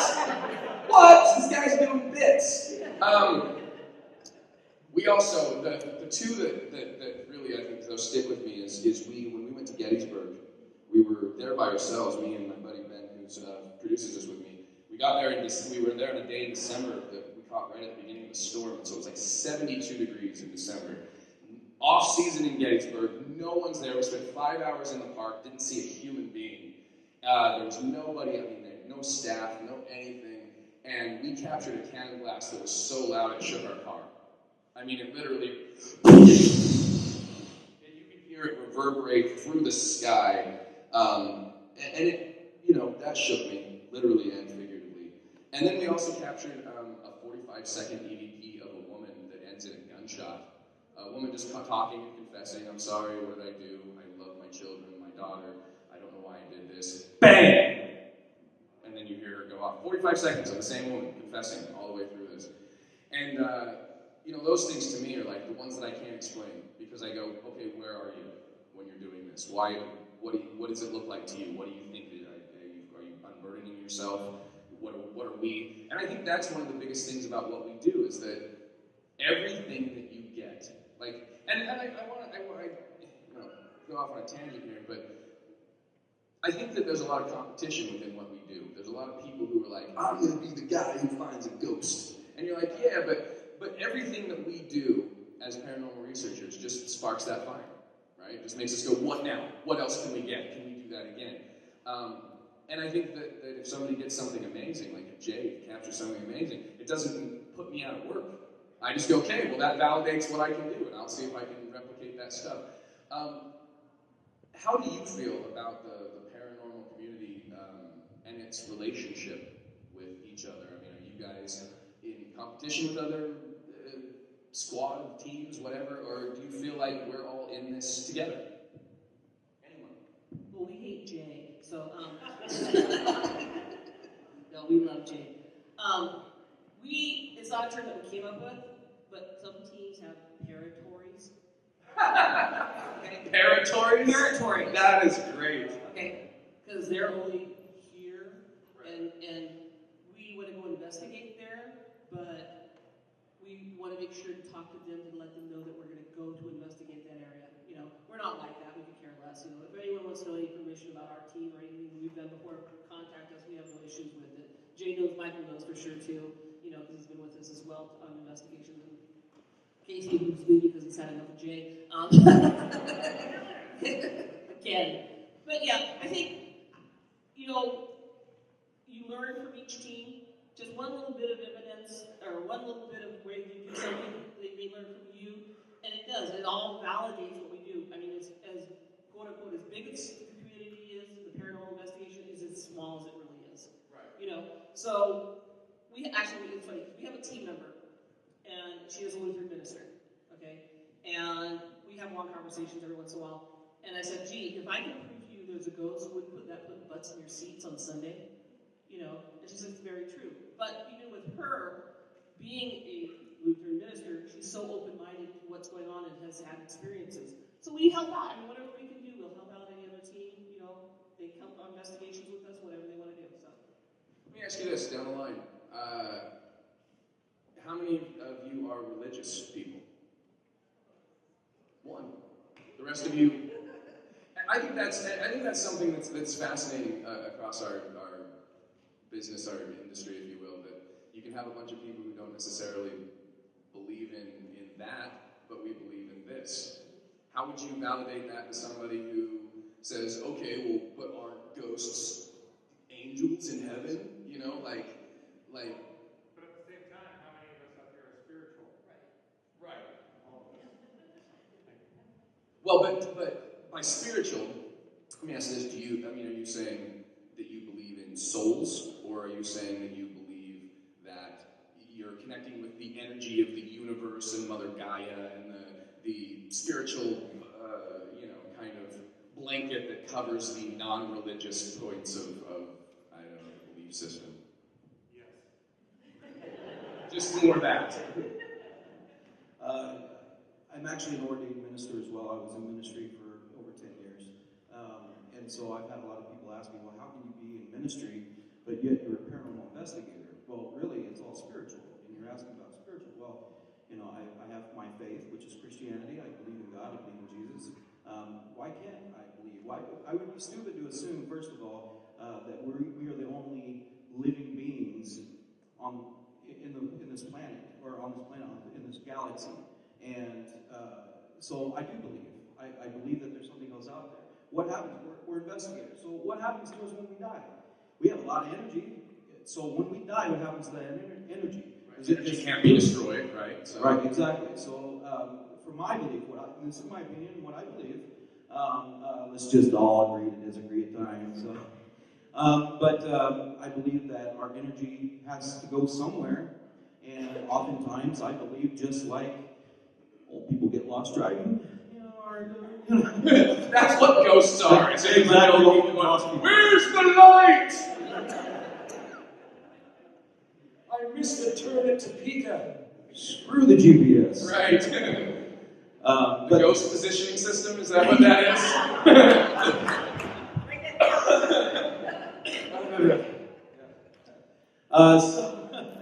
But no, I believe that's what we're connecting with. We're connecting with that energy. I believe our bodies are vessels. Right. Our bodies are a vehicle, and when our bodies die, our energy is still out there somewhere. So. Yeah, I really like that. I really like that. And you know what? I think that honestly, if you looked at everybody's belief system, we all kind of believe the same thing. It's just what the definitions of that thing is, how far to the extent the semantics of what the final kind of, outcome of what your belief system is. But no, I think that's fascinating. Does anybody have anything to add to that? Because I do want to ask if there's any questions from our audience. Does anybody have any questions for our panelists? Yes? With the paranormal, do you think that you open yourself up to demons? I think we can. I think we need to be careful with what we do. I know for me and my team, we pray. I pray before going into a situation. Does that mean I'm not going to get attacked? No. But I believe that helps protect me and those that are with me. Anybody else? Okay. Jay? No, I was just going to say, we have a person on the team, but we're non-denominational. You believe what everyone believes. But I don't think, for her sake, I don't think the paranormal deals with spirituality. And everybody brings that into their own being. I mean, like if we do an investigation and somebody says, we think we have demons, we'll tell them, well, why don't you contact your clergy? Right. Well, we thought you deal with it. No, we don't deal with that. That's a clergy situation. And it goes back to how you were raised. We're all raised differently. Some people are Latter-day Saints, some people are Catholic, Mormons, Judaism, whatever. Is how you're going to believe. So that's why if you think you have a ghost, it's automatically a demon. Right. And we use the term, I would say evil. If you're an evil in life, you're probably an evil in death. That's it. Patty just made a very good point. And I think that's a fascinating point. As somebody who, as a non-religious person, I don't believe in demons. I don't believe in angels. I don't believe in any of that stuff. But I'm with you because I've looked into the eyes, many a documentary of Dahmer or Bundy, and you go, well, that dude's pure evil. He's a human, but he's evil. And I think by that same token, like you're saying with energy, right? Like, most of the people you meet in your life are super cool. But every once in a while you meet somebody who's like, you get a weird vibe or a creepy feeling. Just, if you don't put the demon label on it, and then you just go, okay, well, but that person's energy, it's like, if you're fighting with your husband, you're fighting with somebody in the house, and your dog gets it, like, you just, that tension, and everybody's like, I think that negative energy can sit on you the same way. If you're hanging out with somebody who's depressed and pissy, you're going to feel that same way. I think paranormally it probably translates over. And there are people that are equipped to deal with that type of negativity. I don't claim to be. I'm not a one-stop shopping. So, I'll come and investigate, I'll gather the data and report to you exactly what we get. I'm not going to say, well, I think it's your Aunt Betty, I don't know. But this is what we captured. I do have psychic mediums on the team that will tell you what they get as well. But as far as getting rid of demons and stuff, that's not something I do. Do you feel? Sorry, Jay. I was just going to say before we move on. Do you feel that as but that as a paranormal investigator, let's ask the whole thing, that your job is not to define, your job is merely to document? Absolutely. When you perform an investigation, it's just like a police investigation. You document the facts, period. There is no, I was driving down the street and I thought I saw. No, you either saw, you didn't see, this is what we saw, this is what we didn't see, this is the EVPs we caught, this is the EVPs we did not catch. And that's the other thing is, there are groups that like to falsify evidence. We don't do that. For my group, I absolutely will not do that. It's the truth, it's the facts, and the facts only. That's it. It is our scientific responsibility to collect as much data on dust, light anomalies, and circumstantial coincidences we possibly can. That is our responsibility. But no, in reference to demons, also, who says it's a demon? Why is it a demon? Oftentimes, and one of my very heavy beliefs is that they're trying to communicate to us in the only way they know how, and sometimes that is relaying the fear, concern, and pain they're experiencing. They want you to understand, to ask for help.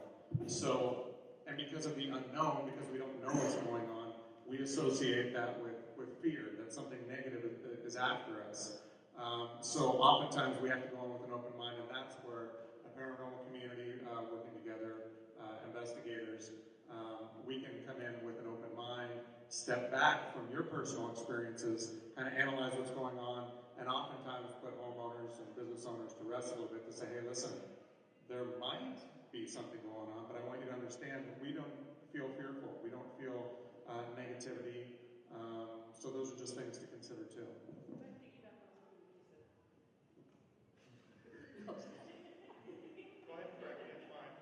No, you were saying communicating.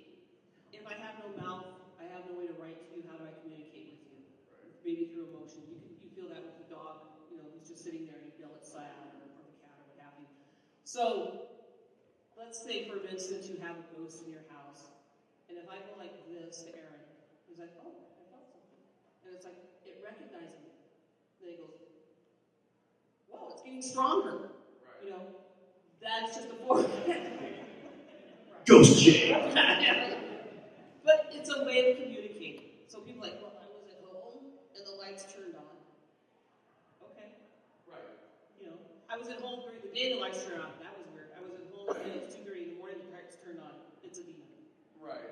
So it's just a form of communication. Do you think that maybe it's because, I don't think maybe, but aside from Casper and Ghostbusters, every movie, every television show is, the demon in the basement is the spirit of the little kid. And you're like, but do we have to be that dramatic? Does it have to be that sensationalized? I look at it like, I meet, 99% of the people I meet are cool as hell.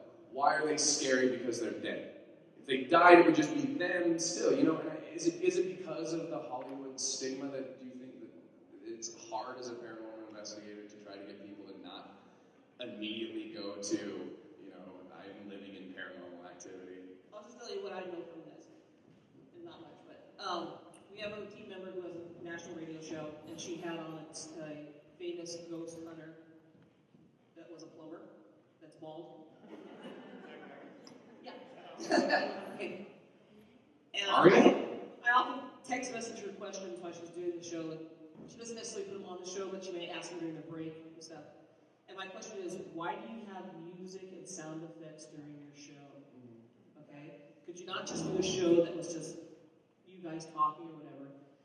And his response back to her, which she relayed to me, is people wouldn't watch. True. I mean, it's simple as that. and really, that's to be fair. I mean, if you watched a television show that had no score, you'd think it was strange. How many people have done investigations where it's like this? Nothing going on. Most investigations? Most investigations, seriously. And so, it's not all fun and exciting and, oh my gosh, all these things are being thrown across the room. Now, that's not to discount the locations that do have just horrendous, paranormal activity, but 9 times out of 10, you're not going to get a whole lot at that time, so. And even in that silence, the room's full of one. Right. Are we? Yeah, it's 1 minute to 11. We have an next one starting at 11. Oh. Some guy named Jay. Me again. Shit. Well, I guess we all have to leave so Jay can keep talking. Do you need to go, PJ? Okay, there's a bathroom right backstage. We'll continue this on. We'll continue this on, and then we'll welcome you back. Just come on back with me. Yeah, there you go. While Jay is peeing, is there any other questions from the audience we can answer really quickly?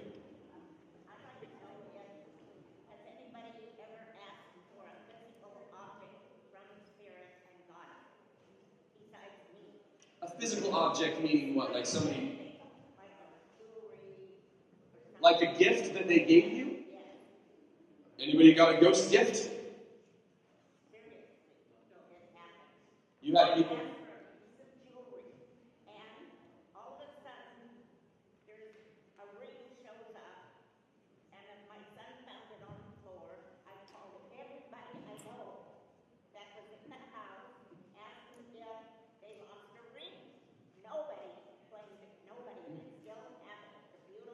Ask for more stuff. I'm going to start asking for $1 million. I've seen it. You may score. We had one. I saw one other question back there, real quick. What was the other hand up? Can you? I need you to yell. Can you do it again? What is it?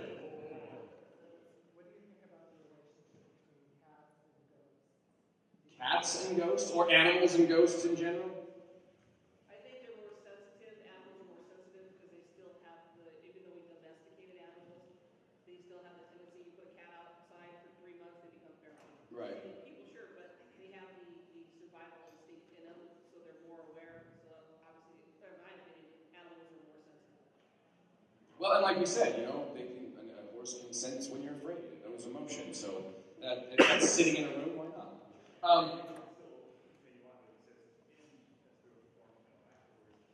Yeah, I have a ghost dog in my house.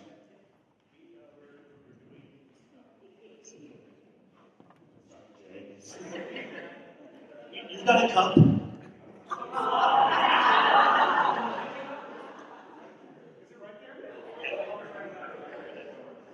We were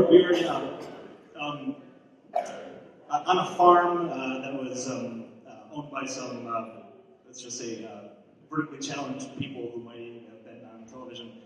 And we were in actually, while we were touring the farm, the mom points to the house. She says, okay, now that's the house where the crazy cat lady used to live before we owned the property. And she used to drown cats on their porch and wave to the kids. Okay, that's interesting. So later on, we were in that house, and they're on the side with the film crew doing a little cutaway. And while she's speaking, I pick up this meow. And there were no cats in the house. A bunch of birds in the attic, but they don't meow. But wow, ghost cats. And that's humans, but you're capturing the residual energy of pets and animals and whatnot. Jay's on his way back. Does any of our panelists, do you guys want to go down the line and just kind of tell people where to find you online, where to find your stuff, where to contact you if they're interested in learning more about you? PRI-WA.com, and I have all of my research there for you to download, including experimental plans that you can make up your own experiments and so forth, and do whatever you need to do. Paranormalportland.com, tons of cards out there, and evidence posted online to check out, mostly EVPs.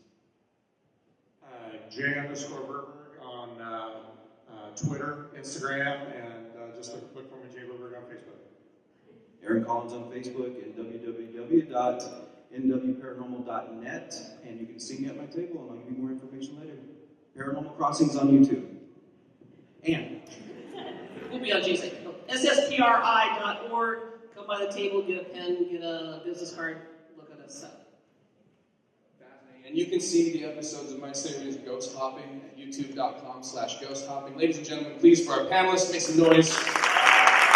Please go see them at their booths after this is over. And stick around for our next panelist. He's a doll. Thank you, Marcus. Thank you, panel. For being here today, and I want to introduce to you Aaron Collins. thank you, Rocky. I will be expecting my check at the end of the show today. So did anybody get anything to eat yet? Get refreshed, refueled? I sure did. Yeah, you know, the cheese hut outside or whatever it's called. Yeah, so my goodness. I shouldn't have done that right before I got up here. So I just want to sit down or lay down and take a nap. So as Marky mentioned, my name is Aaron Collins, and I'm the founder of NW Paranormal Investigative Team. Did this about almost 15 years ago, and teams changed over the years, and how I got to this point, and we'll talk a little bit about Paranormal Crossings and how I got to that, because none of this was planned.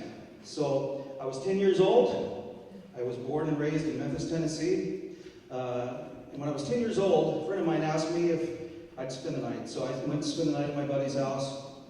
Now, mind you, before this, I knew nothing about spirits, ghosts, paranormal. I didn't even know what any of that was, really, other than Scooby-Doo. I mean, that was the extent to it. So I spent the night at my friend's house, got up during the night, had to use the restroom.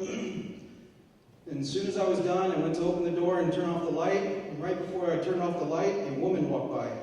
And when she walked by, I mean, I can still feel the air of her walking by me. And she had long black hair and like a black robe and no face. I know it sounds silly, it sounds strange. I thought I lost it. I mean, it was like skin pulled over a skull. And it terrified me. It terrified me so bad that I took off running and ran back to my friend's room. And as soon as I jumped in the bed, because all I could think about, of course, you know, those of you who've been scared before, you know, you're safe under the blankets, right? Don't put a foot out, don't put an arm out, something might grab you, right? That's our minds, right? So as soon as I jumped in the bed, okay, his dog had jumped in the bed while I was in the bathroom. So to make it even worse, I had to go back to the bathroom. No, I'm just kidding. So that's what really fueled my interest in the paranormal. I thought, you know, what was that? You know, it's not something that was commonly talked about in my household. I actually grew up in a Jewish home. We didn't talk about things like that. So as time went on, I still had that interest. Other things happened to me growing up. My grandfather died when I was 14. Once he died, certain things started happening to me and to family members. And all of a sudden we started talking about these things.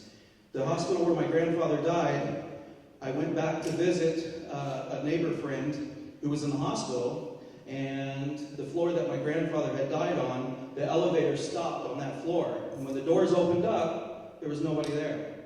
And we thought, okay, well, that's just weird.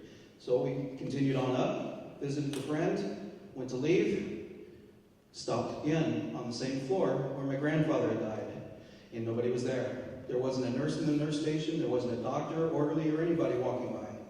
And I thought, gosh, what is going on? I mean, first this thing when I was 10, the no-face lady. Then the elevator just stops, nobody's around when I'm 14 years old after my grandfather died. Then my grandmother opens up and starts telling me stories about how she still sees my grandfather after he passed away. So at that point, I really got curious, asked a lot of questions, didn't get any answers. The only thing I ever heard was ghosts. It's ghosts. Okay, well, what's ghosts? I don't understand ghosts. I mean, I know from TV, from cartoons, things like that, but what are ghosts? So I decided as I got older, I ended up in retail loss prevention, and I did a lot of investigations, internal investigations, and through learning these skills, I met a guy who worked with me at the time who also shared in the paranormal and was interested in the paranormal. So I said, you know what, why don't we start our own investigative group together? That'd be fun, you know, we can learn, we can try to figure this out ourselves. Okay, well, that was a long time ago. We're still trying to figure this out. As investigators, obviously, just like when they're looking for a cure for cancer, a cure for other diseases, and there's no cure for that, they're still looking. Same thing as paranormal investigating. Look, if we all had the answers, we wouldn't be investigating. We wouldn't be doing this. We'd already know. But we don't. So we keep searching. And how do we do that? Well, what is a paranormal investigation? Does anybody even know what that is? Anybody out here? Come on, I know you guys know what a paranormal investigation is. You're at a paranormal conference, right? Okay. So we have tools that we use. We have what's called EMF detectors. We have K2 meters. We have night vision cameras. We have laser grids. We have digital recorders. We have still cameras, full spectrum cameras. I mean, the list goes on and on and on. And all those things are great. And I do use a vast majority of those items. But my number one tool, can anybody guess what that is? What is our number one tool? What is it? Our bodies. You said it. That's right. You can tell when you go into a place when the energy is different. I'm standing here and I'm like, okay, well, it's a little warm. And then I walk over here and, oh my gosh, all of a sudden it's cold. And there's nobody else around but me. I'm in this old theater and I can see my breath. What is that? But yet over here it's like 900 degrees. But over here it's 32 degrees. What is that? That's why we investigate. That's what leads us, it leads me on my investigations a lot of times.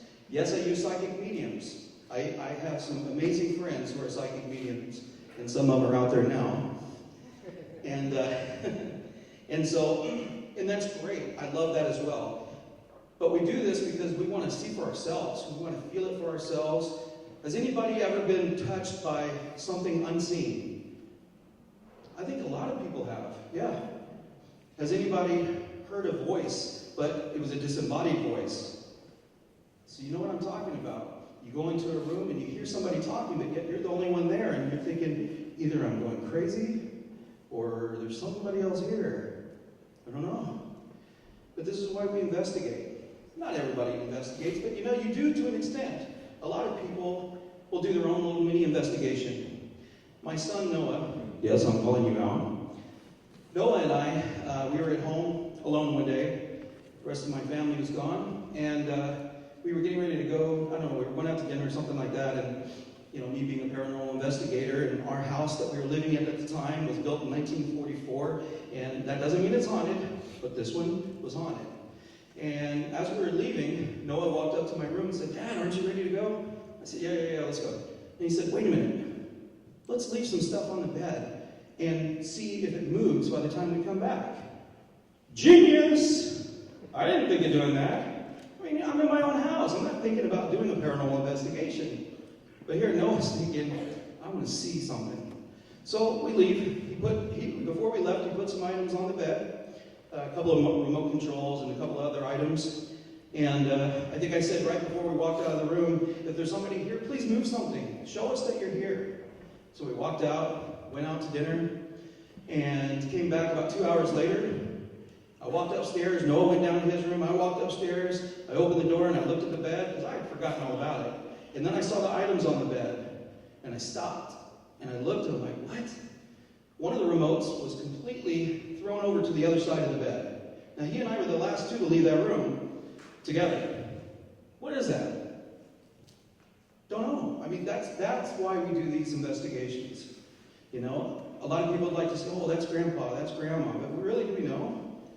You know, I've heard so much talk over the last few days, or last day or so, on speculation, theories, and all that's great, but you know, it's great when you do it yourself, when you learn yourself. Don't listen to everybody else. Find out for yourself. I can tell you all day long, well, I know this, and I know that, and this and that, and that and the other, but until you actually experience it yourself, how do we know? So moving forward, doing these investigations, we did a lot of private residences. We also had done businesses. And one day, I had a friend who called me up and said, man, I need a guest host on my internet radio blog show. And I said, well, what's that? And he said, well, it's like the radio, but it's on the internet. Come on, where are you? Everything's on the internet today, right? I mean, these guys know best. They're all so young, and they don't know anything other than the internet, right?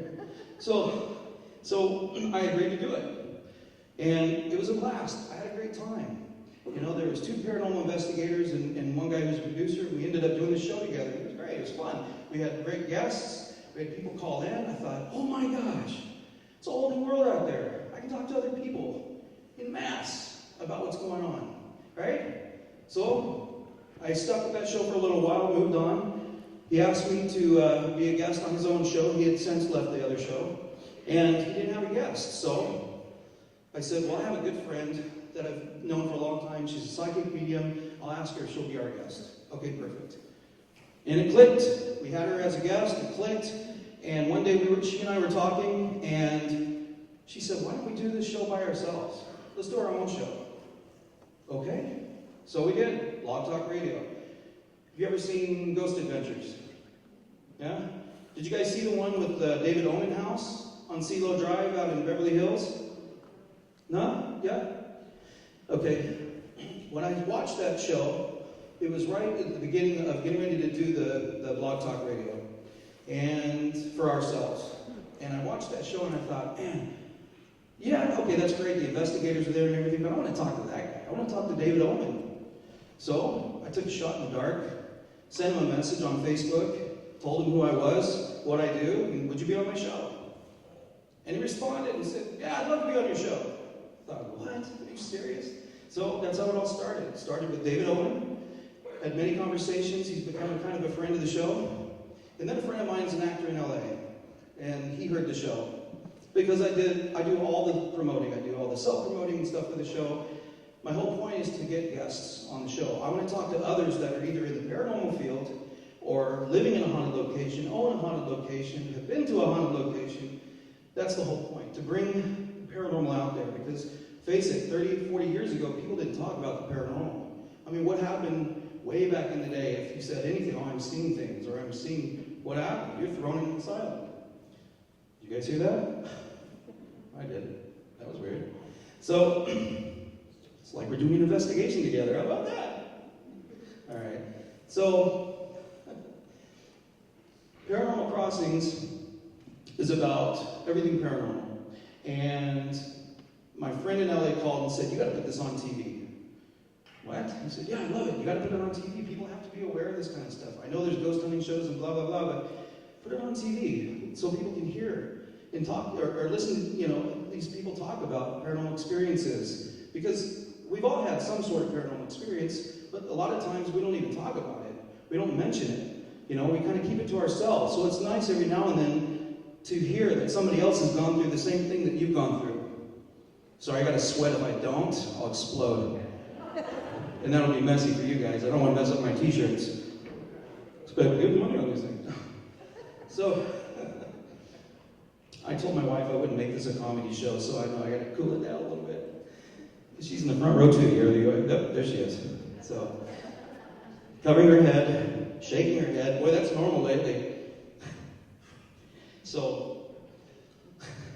So I ended up going to Metro East Community Media. That was the fastest way I could think of to get on television.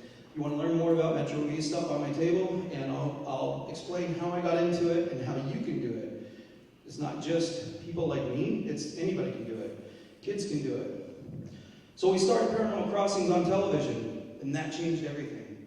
It really did. I started getting emails from people that I didn't know saying, thank you. Thank you so much for being as bold as you are to bring paranormal to television.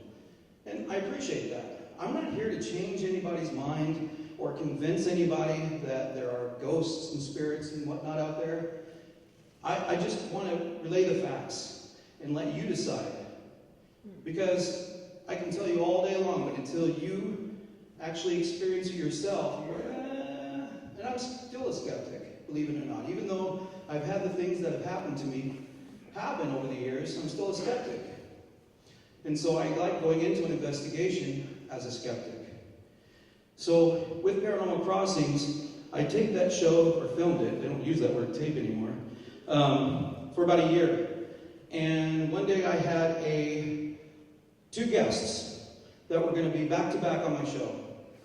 And one of them is Tish Paquette. Thank you. I'm going to announce that you're here too. Wonderful lady. Psychic medium. Wonderful lady in the audience. And the second one is June Lundgren, who's also here. And so we filmed the show, went to go and edit it later, and Tish's show was awesome. She was a great guest, warm person, had so much to talk about and give. And then I go to edit June's, and it was gone. I'm like, what? It's all on the same disc. I don't understand this. So I was baffled. I'm not that tech savvy. So I asked the people, the crew at the community media, and they said, well, we can't find it either. It's just mysteriously gone. That has never happened. It's never happened to me before. Never happened to the other producers there at the studio. So we had no clue what happened. So I didn't want to tell June. I was embarrassed. I mean, I got Tish's, show. It was edited and ready to go, and June's was gone. And every day June's like, when's my show coming on? When's my show coming on? When's my show coming on?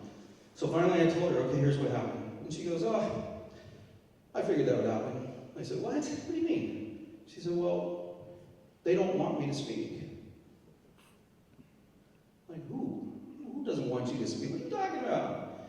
And she said, the people on the dark ones on the other side. I go, okay, what does that mean? Long story short, I asked her to come back and do the show again, so she did. She told me that she was going to bring, did anybody hear the psychic panel today? Were you here for that at all? And did you hear her talk about Michael the Archangel? Okay, I had never in my life had so many in-depth conversations about Michael the Archangel until I met June Lundgren. I thought, what? I mean, I remember the movie with John Travolta. But I thought, okay, I don't know, still a skeptic. So she said, this time when I come back, I'll bring Michael with me, and he'll ensure that there's nothing that's going to happen. Okay, bring who you want. I don't care. That's fine. As long as we get the show taped and we can edit it and get some good information out, great. So she came back. My co-host couldn't make it, so I asked my lovely wife if she would mind co-hosting with me. And she said she would. And so I'm going to set this up real quick. I'm going to play this clip for you. And I want you, there's something you have to hear. Because when we were done filming the show, as we were leaving, June was in front of me. She turns around, stops, and says, Michael wants you to be very careful when you edit this, or else you'll edit him out, or edit it out.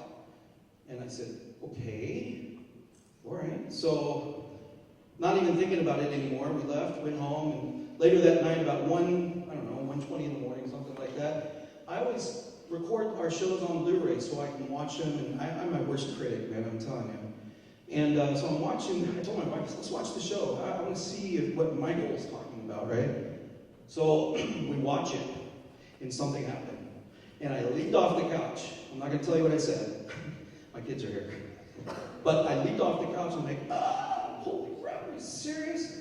So I want you to listen to this, and then I'm going to ask you what you think, all right? I said to you in the beginning, when you first told me that, at this point, June is telling me, or telling us on the show, for those who haven't seen this episode, that Michael was with her, but he was sitting on this ladder. Now, this is one of the ladders that's in the television studio.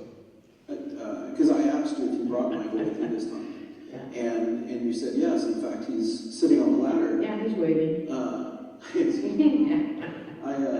And he's laughing. He's like, Aaron, what is wrong with you? Come on. Well, we'll just, okay, he'll come behind us. Will I feel him? Yes. Okay, I gotta say something. The air's been blowing on me, directly on me, since I sat down, and I've gotten kind of chilly.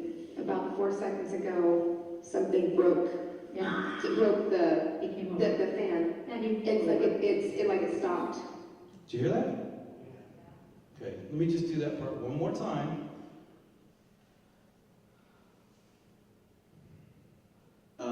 It just, like I said to you in the beginning, when you first told me that, because I asked you if you brought Michael with you this time, and you said yes. In fact, he's sitting on the ladder. Yeah, he's waving. Right after my wife says 4 seconds, listen very closely, all right? Yeah. And he's laughing. He's like, Aaron, what is wrong with you? Come on. Well, we'll just, okay, he'll come behind us. Will I feel him? Yes. Okay, I gotta say something. The air's been blowing on me, directly on me, since I sat down, and I've gotten kind of chilly. About 4 seconds ago, something broke. Yeah. It broke the fan. Yeah, It like it stopped. Okay, 1:20 in the morning, and I'm intensely looking at the screen, waiting for something to show. I got it turned up, and that happens. Did anybody, you guys hear? What did you hear?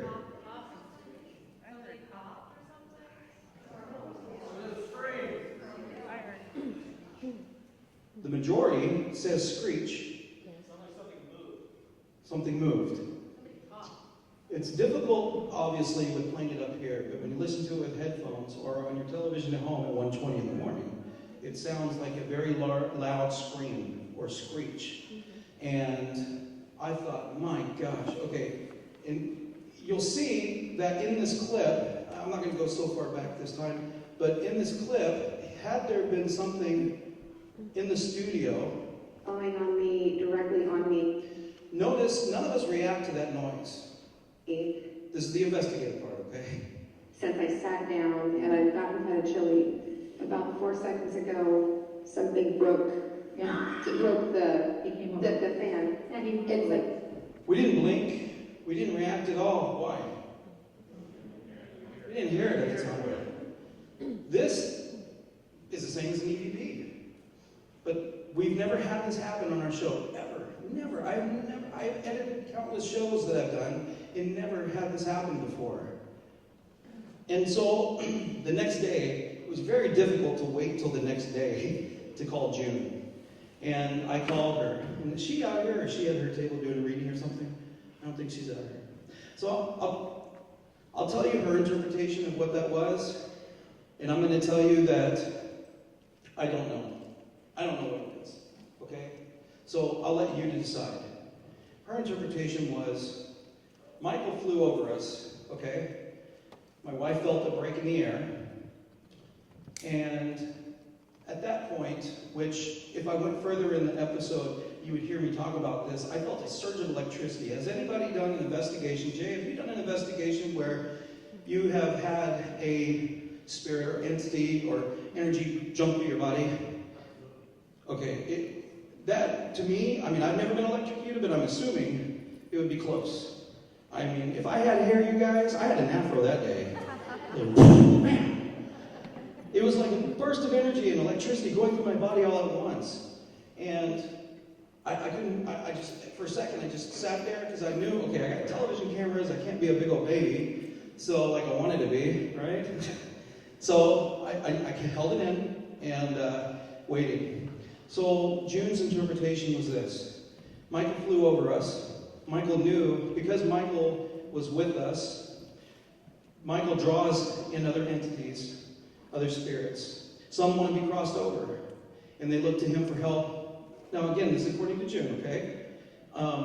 And when a demonic presence entered the room, which apparently there was at the time, Michael at that point right when you hear this, right just before hearing the screech or the scream, he takes that entity in one of his wings, which, according to June, now I've never seen Michael before, but takes him in his wing, rolls him up in his 12-foot wingspan, and casts him back down at that moment, and that was the screech. Is that really what happened? I don't know. I'm not going to stand here and tell you, yes, that was Michael the Archangel, and yes, that happened, because I don't know for myself. You have to decide. But that's why we do these investigations. It just so happened that something happened on one of my episodes. Was it planned? No. Is this show scripted? Never. I fly by the seat of my pants every time I do the show. I mean, I know who the guest is and I know what they've done, but I don't go by a script. None of us do. That wasn't scripted. That wasn't planned. And it still shocks me. I've listened to this probably 400 times, explaining it to people. What did you think? Because I'm curious. I'm like that. I want to know what everybody else thinks. I know what I think, but what does everybody else think? So, has anybody seen any ghosts since you've been here in the school? Today? You have. Are you a psychic medium? Wow. What's your name?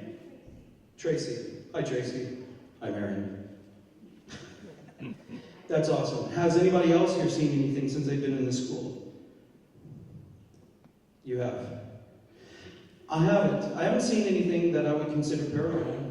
I haven't seen any apparitions or anything like that I know of over the last 2 days that I've been here.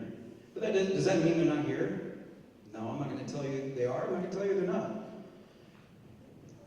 Ghost hunting, as a lot of people like to call it, has been a fad. I mean, everybody does it now, Some of the old school people like Jay, in case you don't know, who's going to be speaking after me today, is from a sci-fi show called Ghostline. I like that show, by the way. And I like the old school. I like legitimate people. I don't like things that are scripted, faked for cameras. I don't like that because it's deceitful. It's deceiving you. I don't deceive people. If I don't get something on an investigation, then I tell you, I don't get anything. I've had to tell countless people that have called and had us do investigations in the past, we didn't catch anything. And do you think that's frustrating to the business or the homeowner? Yeah, it is. But in my experience, spirits, ghosts, whatever you want to call them, they don't act on cue. They don't have scripts. They're not going to act when the director says, okay, go. It doesn't work that way. It happens when it happens. It just does. Would we like to have it on cue? Heck yeah. Man, okay, appear before us now if you're here. And then boom. I mean, that would be cool, right? It just doesn't happen that way. Does anybody have any questions? Yes.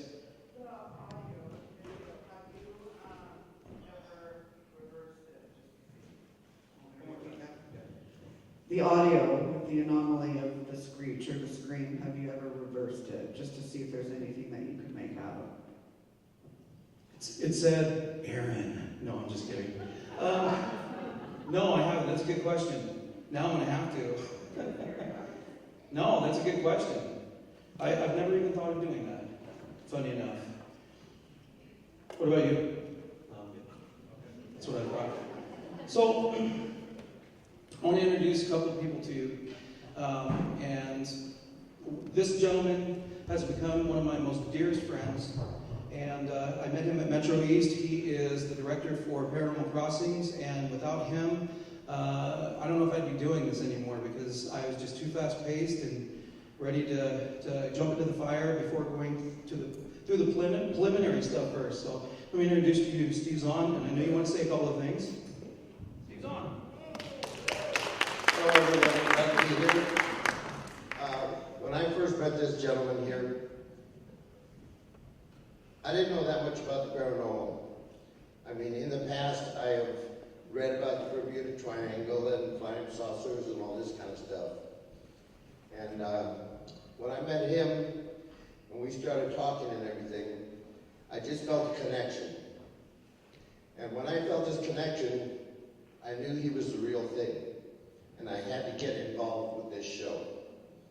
So I volunteered to be part of the crew And then he promoted me to be director of the show. And believe me, this is unedited. None of this stuff is faked in here. And there was one time we took some still pictures. In fact, I happened to take a still picture. We had the White Light Paranormal Insight. Yeah, White Light Paranormal Insight as our guest, sitting up on the stage. And as I took a picture with my cell phone, excuse me, through my view, my window, I saw a flash. And I go, whoa. But I just happened to hit the screen to take the picture, and I caught that. And it was a light orb flashing across above their heads. And it's in my picture. And it blew us away. Because I took it and showed it to them, and we were all just amazed. Where did it come from? What is it?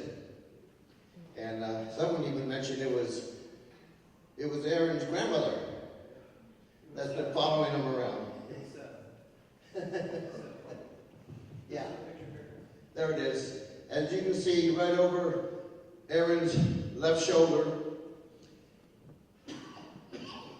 or right shoulder, but he's facing us on the left side of his head. That was moving from left to right.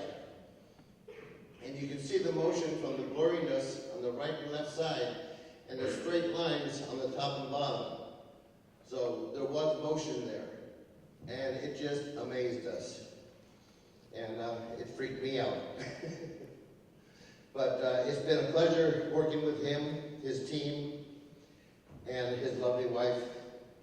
And they have become, I mean, all these guys here, they've been part of my family. And we've been very close ever since. And we intend to remain close for a long time to come. So, again, here's Aaron. All right, thank you, Steve. I wanted Steve to have a second to talk because he didn't have any experience in the paranormal industry at all. And that day, as he said, I mean, he was using his phone.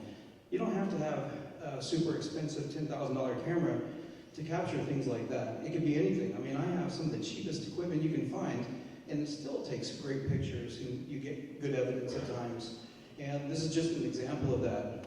I was going to bring you a bunch of pictures and show a bunch of pictures, but then I thought, this is not going to be one of those school lectures where there's going to be a ton of pictures and blah, blah, blah. So, as I stated before, you know, I'm a skeptic first, and then everything else. The one thing I haven't mentioned about myself, and I don't even think Rocky knows, but I'm also an ordained minister. I said I grew up in a Jewish home. At 25, I accepted, let's just say, and God called me to ministry. And I did ministry for 10 years. I put paranormal away for a while. I decided, how can I do paranormal stuff and be in ministry? How does that work?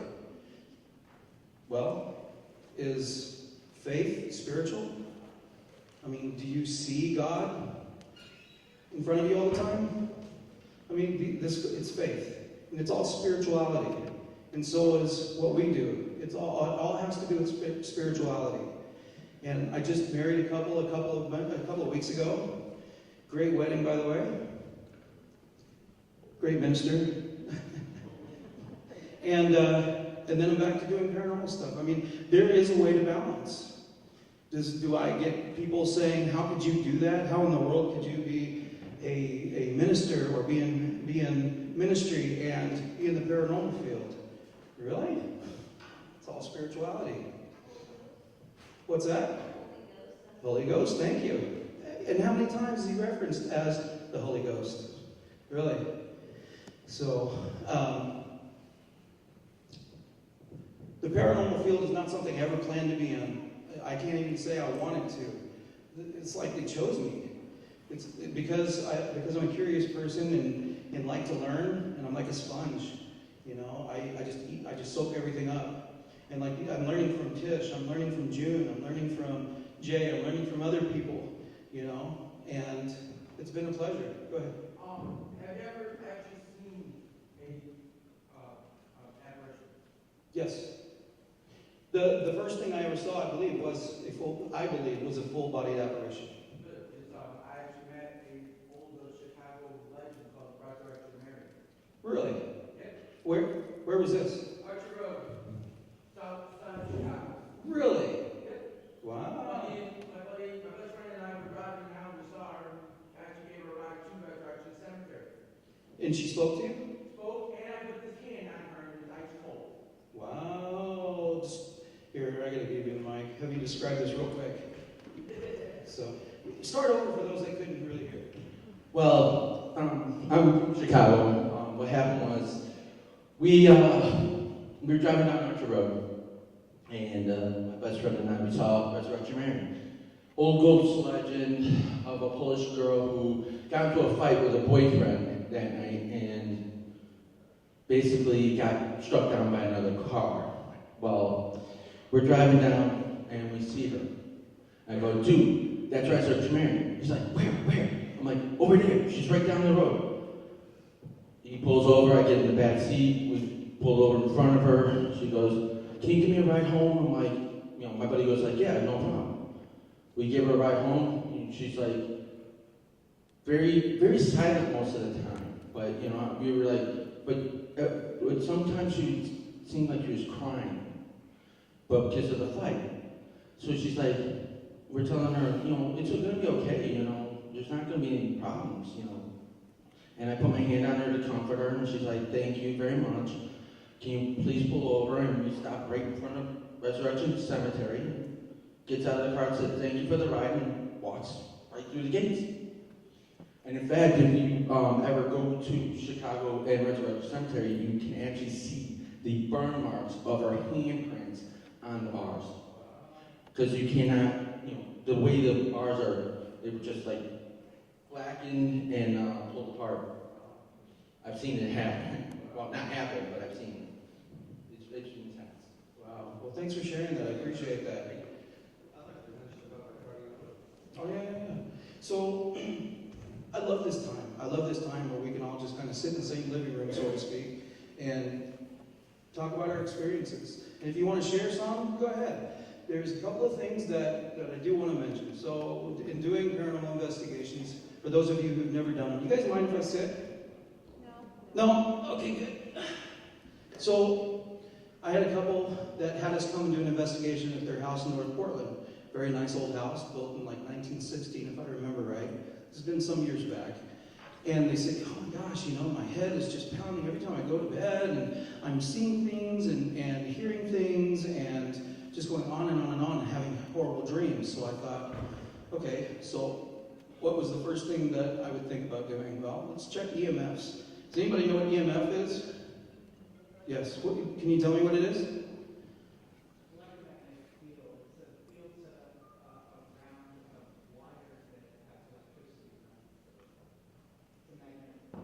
Absolutely. And what happens when there's high EMFs?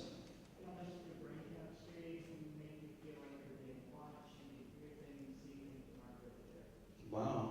Now, let me ask you another quick question. Have you seen me before? Me? Never met me before, ever. Have you ever been to the Shanghai tunnels? Yes, you met me down in the tunnels one day. And I know that you're a former NASA scientist or engineer? Contract scientist. I mean, hello. There you go. NASA, hello. So I checked for EMFs, and there's a couple of alarm clocks on either side of the bed. I checked EMFs, and they were off the charts. I mean, off the charts. And like you were saying, it'll make you have hallucinations, make you feel sick, dizzy, have bad dreams, and all these things. So what I suggested, now there were other things that happened in the house, but what I suggested is removing the alarm clocks, getting either new ones or moving to the other side of the room, and which they did. And a couple of days later, it's like, oh my gosh, I had a full night's sleep. I don't feel sick anymore. I'm not dizzy. I feel great. So a lot of things can be explained, and it's not always a ghost or a spirit or a demon. It could be a natural phenomenon, right? And so have anybody else experienced anything like that before? Yeah. So Steve's, can I mention some of the stuff that's going on? We just found out recently that Steve has to have a triple bypass surgery. He also has an aneurysm and some other issues going on. And in going through all the testing and the doctors and all this other stuff, Steve is probably one of the youngest, most energetic-minded 68-year-old I've ever met in my life. And this guy is so excited about doing paranormal investigations and being part of this team and the show that he was talking to his cardiologist about what we do. How many people just sit and tell their cardiologist, hey, guess what? We're in the paranormal field. Move along. Real quick, a week and a half ago, my wife and I went to the cardiologist to speak about my problems and everything. And we were expecting the following week having to go in for surgery. But he said, no, we're going to run some more tests in other departments and everything, get some ideas before we make any decisions. So my wife says, oh, good, you'll be able to make the conference. And he says, what conference is this? And I says, the Oregon Ghost Conference in Oregon City. It's going to be in another week and a half. He says, oh, really? He says, I used to live in a log cabin. Before I moved in, the previous owner put on a second floor. His master bedroom was upstairs. His young daughter's bedroom was downstairs. His young daughter was up in their room, so he went down to get some pajamas for her. He walked into her room, and there standing by her bed was a full apparition of an old man staring at the bed. He freaked. He turned around, ran up the stairs, tripped, fell, called for his wife to call 911. He ran back downstairs. It was gone. And he proceeded to tell us 2 or 3 other incidents that he had about hauntings and everything. And he said, once they moved down there, his daughter never got bothered by any kind of apparitions or spirits or anything like that. But he spent probably 15, 20 minutes, half the time, talking about the ghosts and the spirits and everything else. And it was really interesting to hear it from someone like that. Thank you. It's crazy stories. I mean, you know, I've lived in so many houses that you can say are haunted. And we lived in a house back in Vancouver, Washington. And every night, my youngest son, Lucas, who's sitting over here, was just little, still in the crib. Every night at 10 o'clock, he would wake up screaming. I mean, blood-curdling screaming. I would come running in the bedroom, and he's standing up, and he's pointing at the top of the ceiling, the same spot. And this happened every single night, every night. I found out that later, the previous owner had been killed in that house. Was it her? I doubt it. What I was told by a psychic medium is that there was an evil presence that would go through the house. It didn't reside there, but come through the house. And it came through without me saying anything to her around 10 o'clock every night. It blew me away. I mean, gee, really? So, do things attach to us? Tish, do they attach to us? Can entities attach to us? Yeah. Since my wife and I have been together, we lived in this one particular house. She called me up and said, oh my God, when are you coming home? When are you coming home? I said, why? Now, this house was huge, 5,000 square feet. I mean, it was huge. And she was in the kitchen by herself making dinner. We had hardwood floors. And she could hear this. So she assumed somebody was home. I was at football practice with the kids. There's nobody home. And so she's starting to freak out. So then, all of a sudden, she's in the bedroom area, and she hears pots and pans. Like somebody took their hand and just swooped it across the table, or the counter in the kitchen, and knocked every pot and pan that we had over onto the floor. She looks out there, and there's nothing on the floor. There's nobody home. The first thing that ever happened, I think, was she was cleaning one of the bathtubs, and all of a sudden the door slammed shut. I mean, things happen around us, and we don't always think of it as paranormal, but is it? So I'd really like everybody to walk away with, you know, you can all be an investigator if you're curious.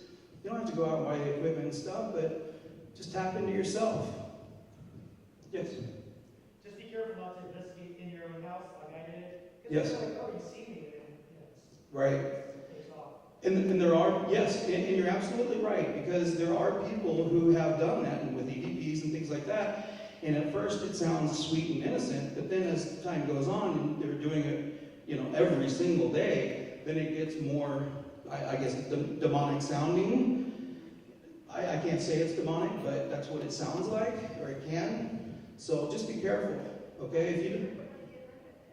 How do you get rid of it? You know, for me, because I have psychic mediums on my team, this is their territory, and I let them handle that type of thing. And what they do is they take sage, they smudge, they cleanse the house, we pray, holy water, holy oil, that type of stuff, and then they can go on. That's really not my forte, so to speak, so I don't want to steer anybody wrong, but that's what I've seen them do. If I get a call that a case is demonic or they believe it's demonic, it's not something I'm going to do because I'm not well equipped. You know, not that I'm so scared, I am, but I'm not going to be stupid. You know, same thing as Ouija boards. Be careful with that stuff. You open something up and you don't know how to close it, you know, you're in for some trouble. And people do that all the time, not knowing. The point is knowledge. Know what you're doing and know what not to do and steer away from that kind of stuff. You know, they make it seem so exciting and they have a Ouija board that's pink. And it's appealing to the younger girls, saying to know what every young girl would like to know. Really? Okay. No. I mean, it's sad. Just go and research. Learn. Don't put yourself or your family or your friends or your animals in jeopardy. Okay? Anybody have any other questions? And then I'll wrap it up. Just somebody asked how you get rid of them. The work at my place is I had psychic mediums come to my house. Somebody wanted to call investigators. I'm like, I know they're here. Christmas tree flew across the room. Like, I know they're here. I need something to get them to leave. So the psychic mediums I talked to White Light Paranormal. They do what's called spirit rescue. So they don't like make them leave. They're like, let them know, hey, you know, you can go to the light. You're not stuck here. So right. A couple times, but right? And Seth Michael is amazing, by the way. That whole team is amazing. Yeah. Seriously. But so I don't think it would make them go away if you're kind of convinced to go. There you go. Unless they have to. Yeah, I don't know if that's a good thing. Right. And again, I mean, that's not my specialty, so I can't really say for sure, but I know what my members do that are equipped for that type of thing. So if you have any problems, if you have any issues that you consider paranormal, there are people you can reach out to, legitimate people. Do some research on the teams. Do research on the people that you call and invite into your home, because you could have that wrong person come in and not a good thing. So leave here as paranormal investigators. No, I'm just kidding. All right, well, you guys, thank you so much for being here. I really appreciate it. And if you feel like it, check out Paranormal Crossings, look at some of the shows, and I've had some great guests on there. These people are amazing. Besides just White Light Paranormal and Tish and June and lots of other people, and Jeff Davis, who's here, is one of the authors. But have fun. Thank you so much for being here at the 4th Annual Oregon Ghost Conference, and hope to see you again next year. Thank you so much. Thank you.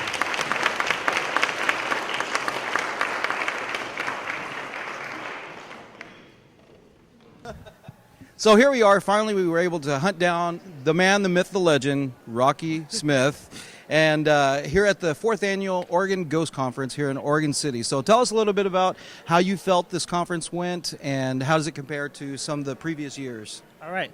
Well, it was a huge change this year. The first 3 years, I think, were really successful.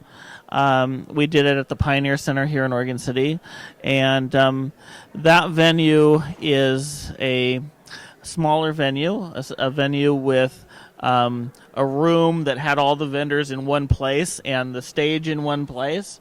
So we just outgrew it, and finding a location in this city to do an event this size was a struggle.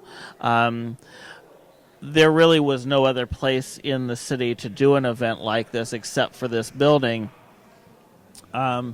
This is, of course, a building that was built in the 1930s that has not been used as a school for some time. They use it in part for different programs, things like that. But with a school of this age, things like Wi-Fi and electricity and things like just the basic function of a building has been complicated for this event. So that was part of it. The other part of it was just a change in venue at all. Part of it was the getting bigger and adding more vendors and adding more events. So taking an event to the next level is something that is a bit of a risk because you risk losing the identity of the event that was successful to start with. When something is beginning and is small, there's a core kind of energy there, and I'm not saying that energy's gone away, but it evolves and it changes. And how do you keep the original context of what you were working on intact as you grow something? And that's very, very hard. And also, growing an event takes a little bit more resources. And so this year I really I did some, most of my walking tours this year, and I did some special tours this year to basically make money to help finance some of this conference this year to actually grow it.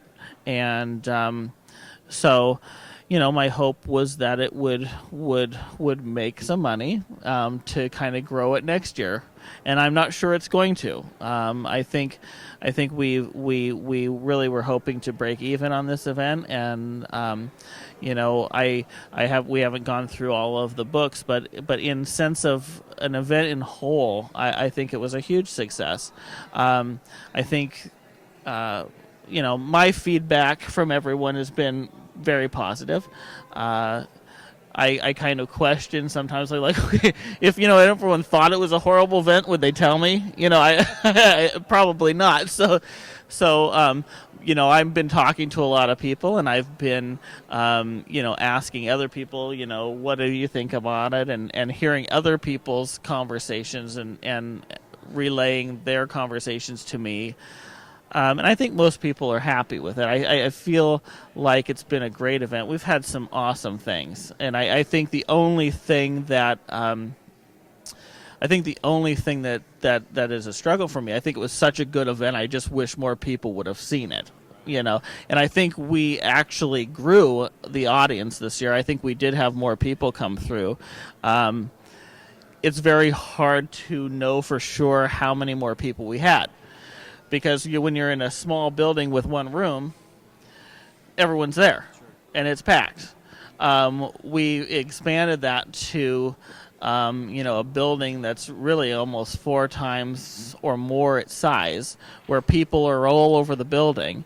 And I know we had many, many more people, but visually it didn't feel that way in some aspects.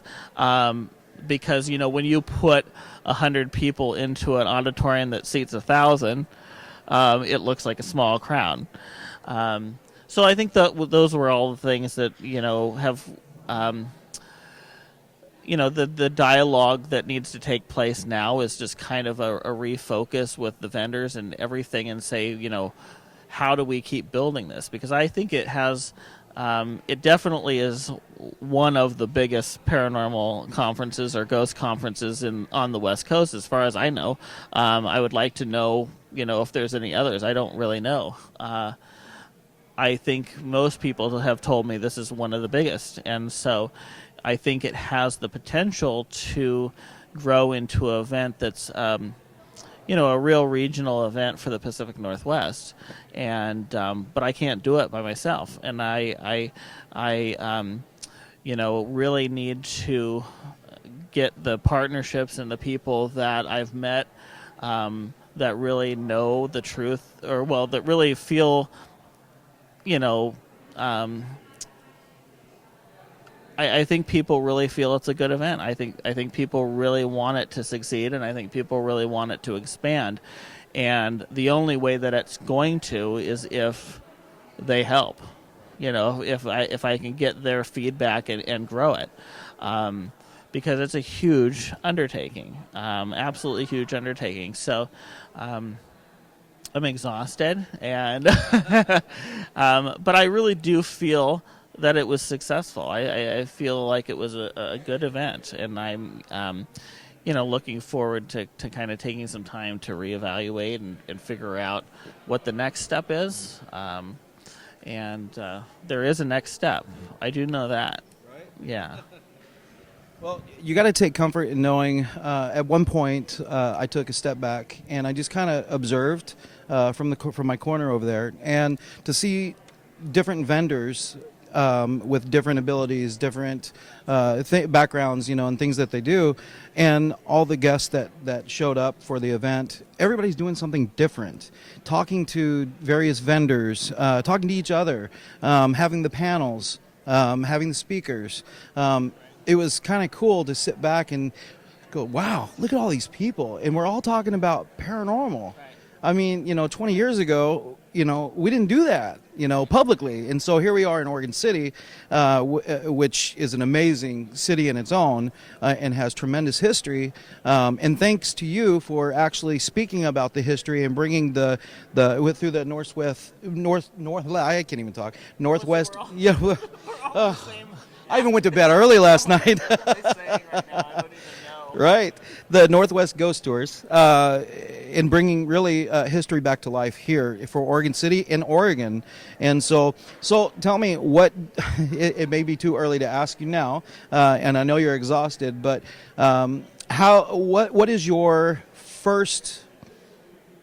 number one struggle that you've had with planning this event? Just one. I know you've had a lot of hurdles. And a lot of roadblocks, but what is your number one that you would like to overcome for next year? I think we need a lot of volunteers, and we have people that step up. We have people that stepped up this year. It's hard to know exactly how many people you need. Especially when you go from one size venue to a larger size venue and different events. So I think part of it is just volunteer manpower, because I don't know that a lot of people fully understand this, but this event was essentially put on by like 5 people. 5 or 6 people working their ass off, and not to say that there isn't other people outside that core that have stepped up too, in a lot of ways, and individual groups that have stepped up. And then you have to think, all of the speakers, who come here voluntary to speak. You have all these people that come to speak on the panel. These people aren't paid to do this. They're coming to do this because they want to. Wait, I wasn't getting paid? Right, right. Well, you are, but no one else. So I think that is a missing piece. And here's what I've struggled with. I like to have an event where anyone can come to the event and have an experience, have an ability to participate in an event without spending a dime. I think that is an important thing. And how do you do that and pay for all this? And so that's a big struggle. Everyone says, well, why don't you charge admission to get in? Well, if you have an event where you're not drawing in as many people as you want and it's free, how many people do you think are going to come if you jack up the price? The other thing is I can't in good conscience charge people to get into a venue without paying the speakers. The speakers, if people are paying to listen to the speakers can't speak for free. how do you jump to the level where we can actually sustain that? And I think part of it is going to have to be a sponsorships. I had some people step up and help a little bit, but mostly I was financing the whole event. And I think finding out who the true partners could be to actually help expand it, and so that the sponsors are at least allowing us to break even, and that what we're doing as an event is creating an ability to build it and grow it with the money that's made from it. And whether or not that becomes broader than me, I think that's a good conversation to have. I think there's a lot of groups that do want to be a part in. I don't like to micromanage things. I try not to. In some ways, you have to, but other things, when groups take on certain aspects or certain pieces of the event, I just kind of want them to take it. So I think there's the ability to have, and we did that a little bit this year. I think, Oregon Paranormal and Kristen and White Light really stepped up and helped me. Kristen's helped me a lot, and just promoting the event, the ability to have other groups take on components, because William has kind of moved on, is doing some amazing things, and so he's out of the country right now, and so and he's helped me get this event started, and so having to step up with some other people and really figure out how to plan the future of this event. Now I'm just kind of rambling, but yeah. So, and I know I'm repeating things, but I think the ability to there's only so many tours that I can do. There's only so many events that I can do, and so having other groups come in and take pieces of it. And I think the classes have been a great thing this year, where we took. I think we had 4 classes total last year. We doubled that. So we went from 30 vendors to like 40. We went from having a little bit of food events to having maybe too many in terms of that. So not knowing those things. We knew some of the numbers of jumping, but that's a huge increase. It's a huge workload. And so I think that's just the struggle of how we tackle that. But one of the other things and I'm going to ramble a little bit, but one thing I really wanted to talk about is you were talking about just kind of you were here the first time this year. And so I would love to have you just, you said a little bit about kind of your first experience of this event, and touched on some of the things that I think you really love about this event. I will tell you that I was just thinking of, what were the highlights for me this weekend, because there's been some stressful moments and there's been some craziness and other things, but oh my gosh, it was all, one of the things that's all worth it for me to get. One of the core things yesterday was doing the kids class, and gosh, that was awesome. It just was so cool, and my friend Rob St. Helen, who has been having some health issues and has helped me basically teach that class the first 3 years of the conference. And just being in the midst of overwhelmed putting the conference on, I waited till the last minute. I'm a teacher, so I can kind of I can do my thing on the fly, and I can adapt to the kids. I mean, that's my passion. But I asked you to step up and help because I knew you had the tech equipment, and I just sitting there with those kids, and I know that you probably enjoyed it too. I think you had a good time, and you definitely work with kids well, and I appreciated that. We had some, really young kids, 5 or 6 years old, up to 13 or so. And last year at the conference, the same thing. It was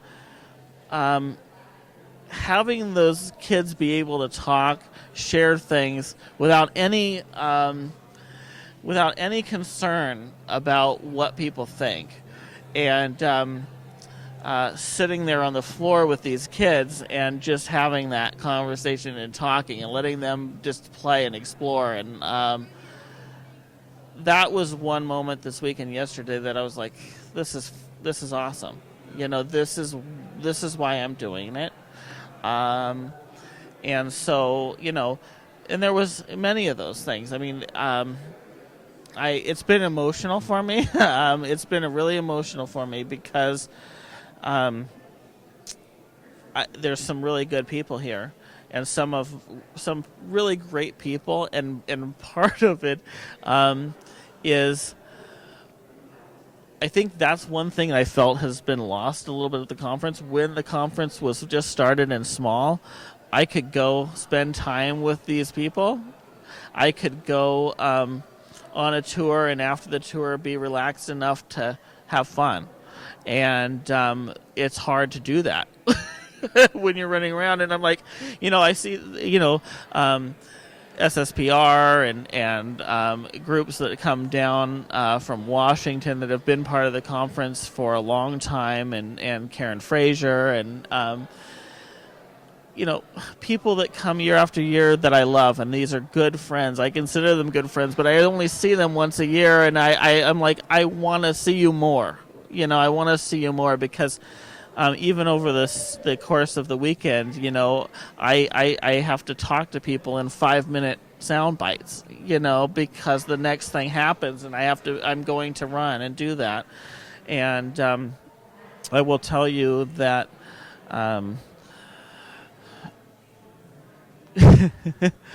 this guy right here, Brad, has stepped up and has worked his ass off again. Not only my family, but Brad has been working a lot, and he is probably well, I will tell, and this is maybe I'm a person that's unfortunately honest to a fault sometimes. And I will say that that you're in a little bit too far when you're the director of the conference and you're asking other people what's going on to some degree. And there was numerous times because all this stuff is in my head is stuff that we're doing on the fly in some sense, because you can't control everything. You can't know what's coming, and so there was definite times throughout the weekend where Brad was the only person that had the answer when I should, and so right, yeah. He's not calm. He's just exhausted. Right. So I think